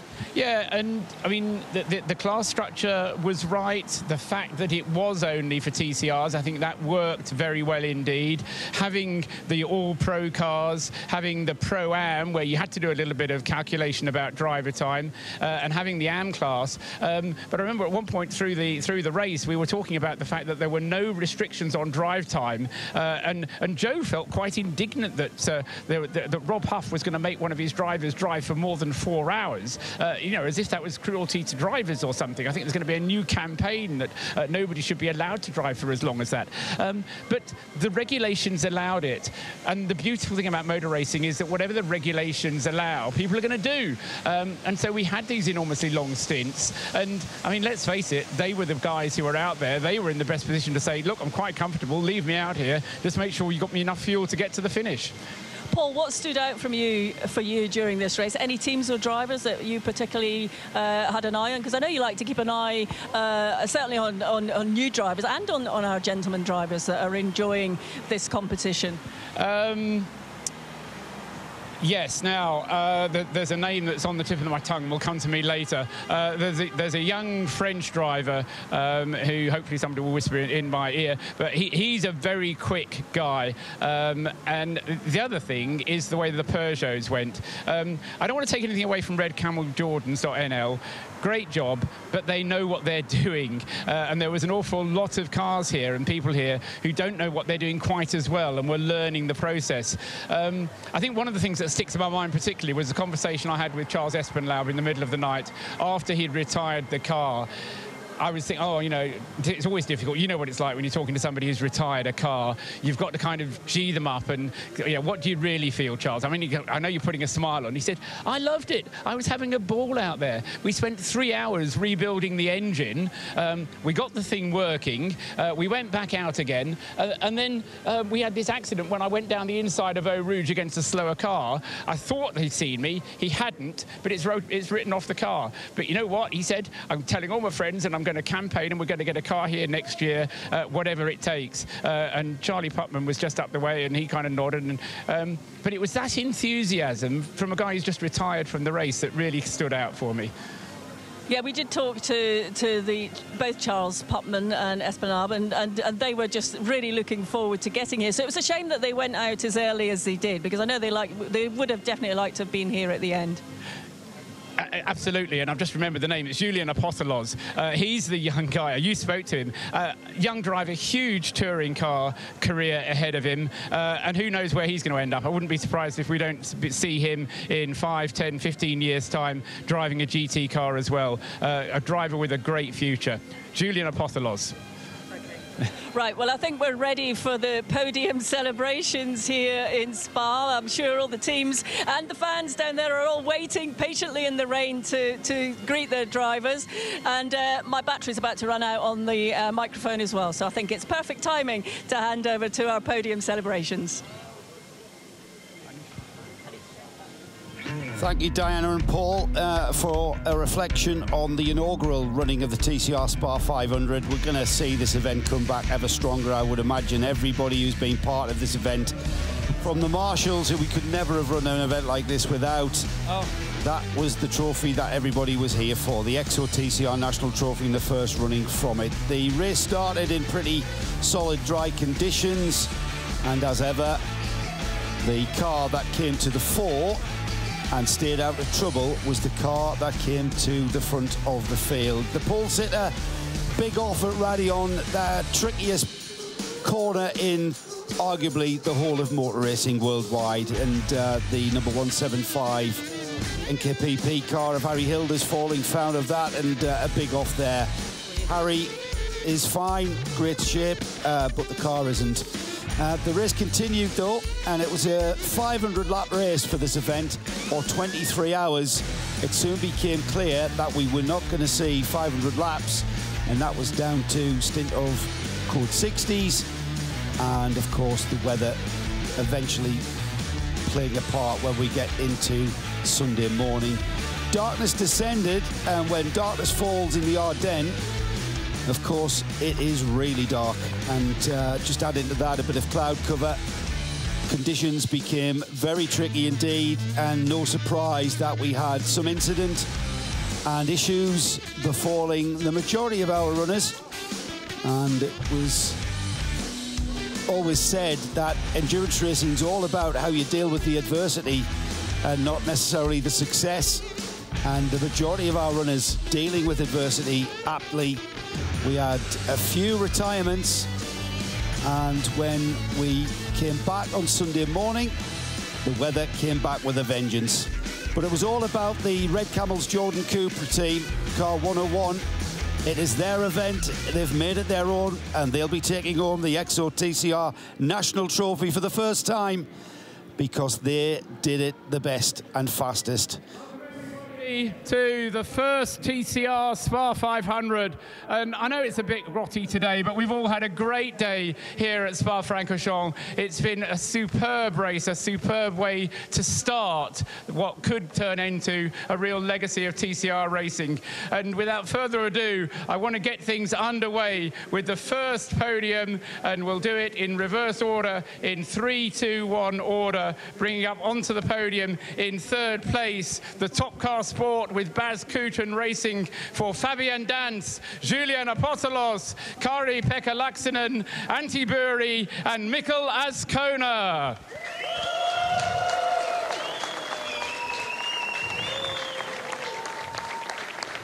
In second place, the Peugeot 308 for DG Sport Competition, Auriel Comte, Teddy Claret and Julien Brichet.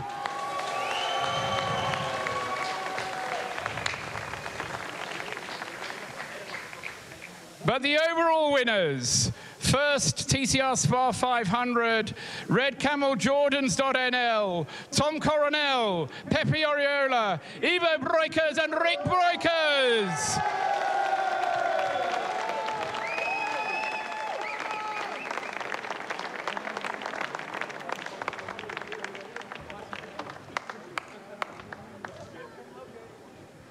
And in honor of a winning team, please, the national anthem of Red Camel Jordans.nl.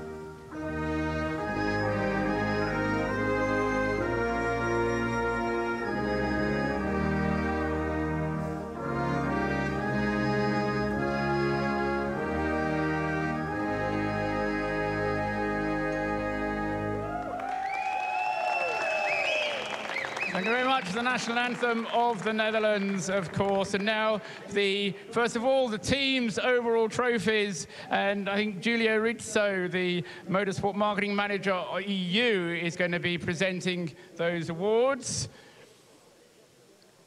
First of all, to our third place drivers, Julian Apostolos, Kari-Pekka Aksanen, Antti Buri, Mikael Azkona, and Fabian Dantz, receiving their trophies from Jean Dubois.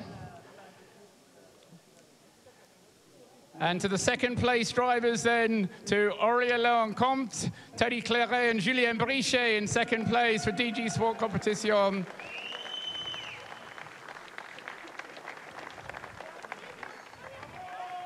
But the trophies that everybody wants to win are the ones with the first place on them.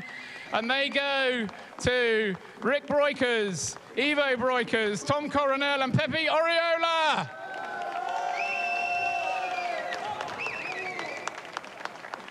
Well done, and now we have the team's trophies as well to be presented to third, second and first. Only number one, I do beg your pardon. So the team's trophy then to the winner, and that is to Red Camel Jordans.nl.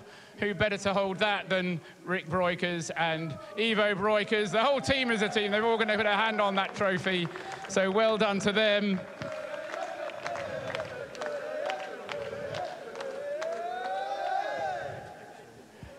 And then the next one we get is the best trophy of all. It's the Exo Nations Trophy for a win for Holland. And especially for Tom Coronel and for Ivo and Rick Breukers. Nothing against Pepe Oriola, but he's only Spanish. So you'll have to keep your hands off this one, Pepe. This is the Exo Nations Trophy. Not too far away, it's almost a local win. To be won by Holland and in Belgium. Lucky they're tall drivers, they hold that trophy higher than it's ever been held before. Congratulations and well done to all of you. And it's not over yet, because there's more trophies to be awarded. And now that is for the class positions for the Pro Podium. So in third place in the Pro, all three of the top overall winners were Pro Class Podium, so they get their trophies as well for winning the Pro Class. First of all, to third place, once again, for Fabian Dantz, Julian Apostolos, Kari-Pekka Aksanen, Antti Buri, and Mikael Azkona for third place. Second place in the Pro Class again, Aurélien Comte, Teddy Claret, Julien Brichet. And the winners, they've won the overall, they also win the Pro Class. It's Ivo Breukers, it's Rick Breukers, it's Tom Coronel, and it's Pepe Oriola.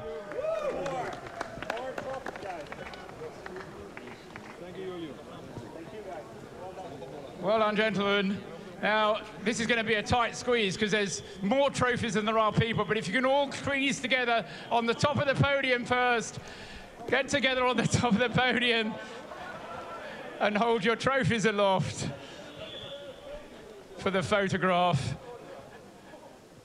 Hold the trophies up. Everybody squeeze as close together. The closer you can squeeze, the drier you'll feel, I promise you. Thank you very much. Well done. Get your photographs now. Fantastic. Well done, everybody.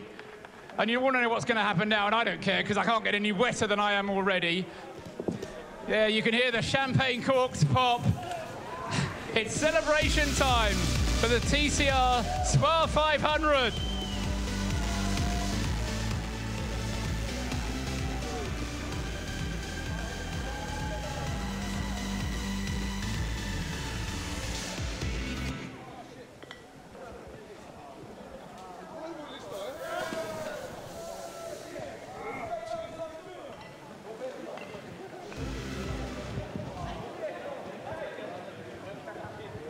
Well, they may be pro-class drivers, but that was a bit of an amateurish effort with the champagne, I have to say. It was a bit of a false start, I think. Might have to have a steward's inquiry. Congratulations! The Spaniard has nicked the Dutch trophy. The nation's trophy is going to Madrid tonight. No, it won't, says Ivo. This is just a loan. But I'm sure Ivo would be the first to admit they couldn't have done it without the help of Pepe Oriola, without a little bit of help from the Spanish-Dutch axis. Congratulations and well done then to all of our pro-class winners. There's more trophies to pick up. You can't go and leave your trophies on the podium, gentlemen. Well done. Congratulations. There's Tom Coronel in the background there. They want another photograph. This is not something that's going to happen again. The first chance to win the TCR SPA 500 trophy. And there they've gone. The winners then, Tom Coronel, Pepe Oriola, Ivo and Rick Breukers. Congratulations to all of them. A deep breath and then we can do it all over again for the Pro-Am trophy. Just a little bit of housekeeping to be done on the podium. Tidy it up a little bit. And then we can get underway with the Pro-Am trophy then. In third place in the Pro-Am trophy for Teamwork Huff Motorsport, it was Alex Hui, Sunny Wong Yat-ching, Paul Poon Tak-chun, and Samuel Chaye. In second place for AC Motorsport, Stefan Perrin, Vincent Rademacher, Stuart Lines, and Mathieu Detry.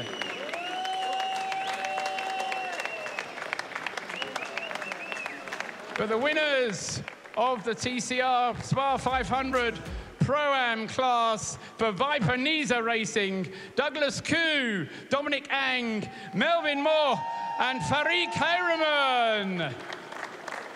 Well done, Malaysian flags up onto the top step of the podium then. Sadly, not a nation's trophy in the Pro-Am class, but nevertheless, we've got some very, very proud and happy Malaysians up onto the top step of the podium. Congratulations to all of them. And then they'll be able to hold their trophies aloft once they're given their trophies. So for the third place trophies then, once again, I'd like to invite Jean Dubois and Julia Rizzo to present the awards. First of all, to our third place winners, Sunny Wong, Paul Poon, Samuel Say, and Alex Hui. There's another chap in a hat at the back there. I don't know who he is, but that's Rob Huff at the back in the blue jacket. He's the one not wearing racing overalls, ladies and gentlemen. The second place trophies then to Stefan Perrin, especially well done to him, to Stuart Lines, but the lion's share of the driving then by Vincent Rademacher and Mathieu Detry, well done to them.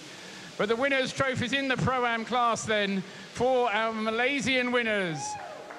And that goes to Douglas Koo, Dominic Ang, Melvin Mo, and Farik Hayraman. Well done. Congratulations to all of them.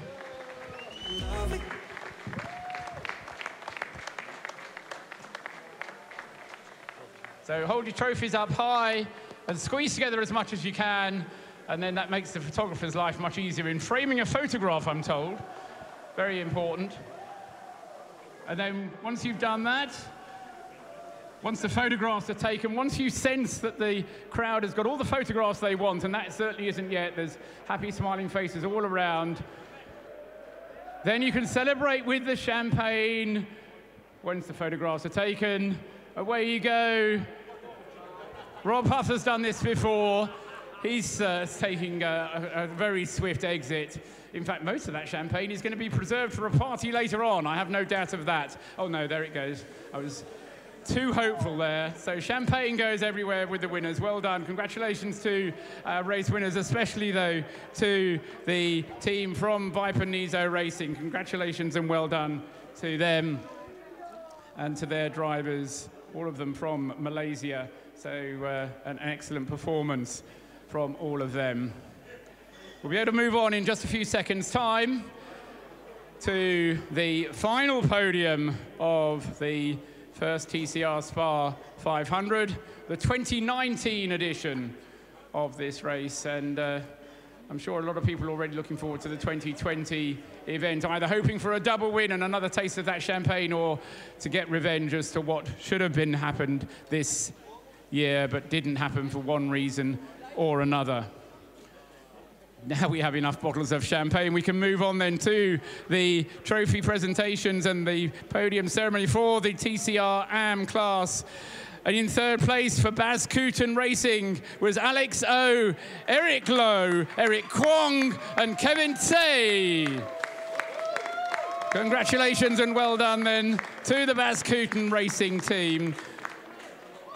In second place for Lestrup Racing, Peter Fahlström, Stefan Nielsen, Mats Olsen, and Marcus Fluch. Well done. For the winners in the AM class, for Burton Racing, Pierre-Yves Cortal, Karen Burton, Armand Fumal, Olivia Borgens, and Philippe Steveny. And Junior. Well done. Congratulations then to our winners, all three of them. We had a Peugeot drivers, we had Volkswagen Golf drivers, and Audi drivers as well. All three manufacturers represented on the podium positions. Hats go flying. Don't worry, there'll be another one where that came from. Trophies then to be awarded, as always, to third place, first of all, to Eric O, to Eric Lowe, Eric Kwong, and Kevin Tse. Our third place finishers, congratulations and well done to them. For Lestrup Racing, Peter Fahlström, Stefan Nielsen, Mats Olsen, Marcus Fluch received their trophies for second. But the winners' trophies, they're the AM drivers. You know, these are the guys that keep this championship running. It's the AM drivers, the guys who aren't racing every weekend, who are running businesses. They just as much would like to have their trophies at the end of the race as well.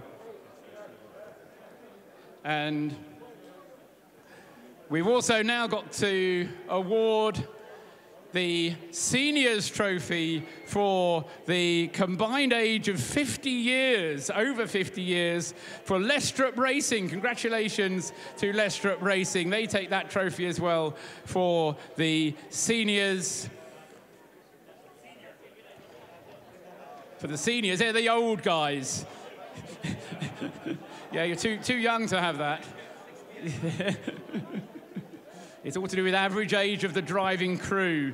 So well done to Lestrup Racing. The combination of Peter Fahlström, Stefan Nielsen, Mats Olsen, and Marcus Fluch then getting the trophy. But at the top step, Pierre-Yves Cortal, Karen Burton, Armand Fumal, Olivier Murens, and Philippe Steveny, the race winners, or the AM class winners, on the top step of the AM class podium. Squash together as close as you can, please, gentlemen. Don't squash the child, but get your trophies and hold them high. One for the album, and congratulations, well done. And we'll have that underage drinker out of the way, and then we'll be able to go with the champagne corks. Get the photographs done first.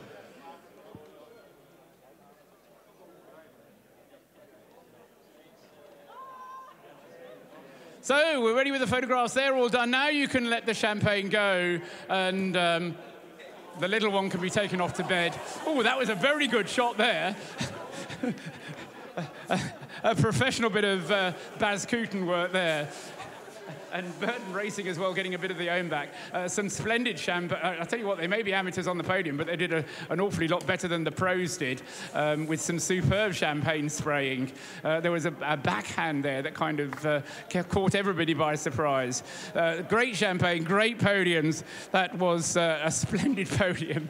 I don't think I have been as wet before in my life, but it certainly was a fantastic event, dreadful weather, but we all enjoyed it immensely. And do you know what? It's not the last time we're going to do this. We're going to do the TCR SPA500 again next year, but it won't be the first. That was this weekend, and it was a great weekend. I'm looking forward, though, to getting back to the hotel, to joining the parties, and also I'm looking forward to going to COTA in November. On the 13th, 14th, and 15th of November, we're off to COTA, the Circuit of the Americas in Austin, Texas, for the next round of the 24H Series, looked after for us once again by Creventic, and that's not too long away. Make sure you're there for the COTA 24 hours.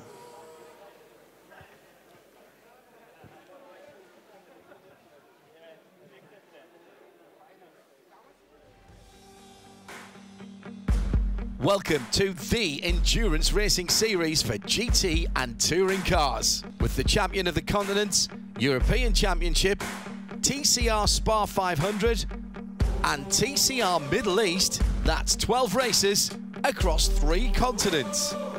The best endurance racing experience for everyone. Welcome to the world of endurance.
This is endurance.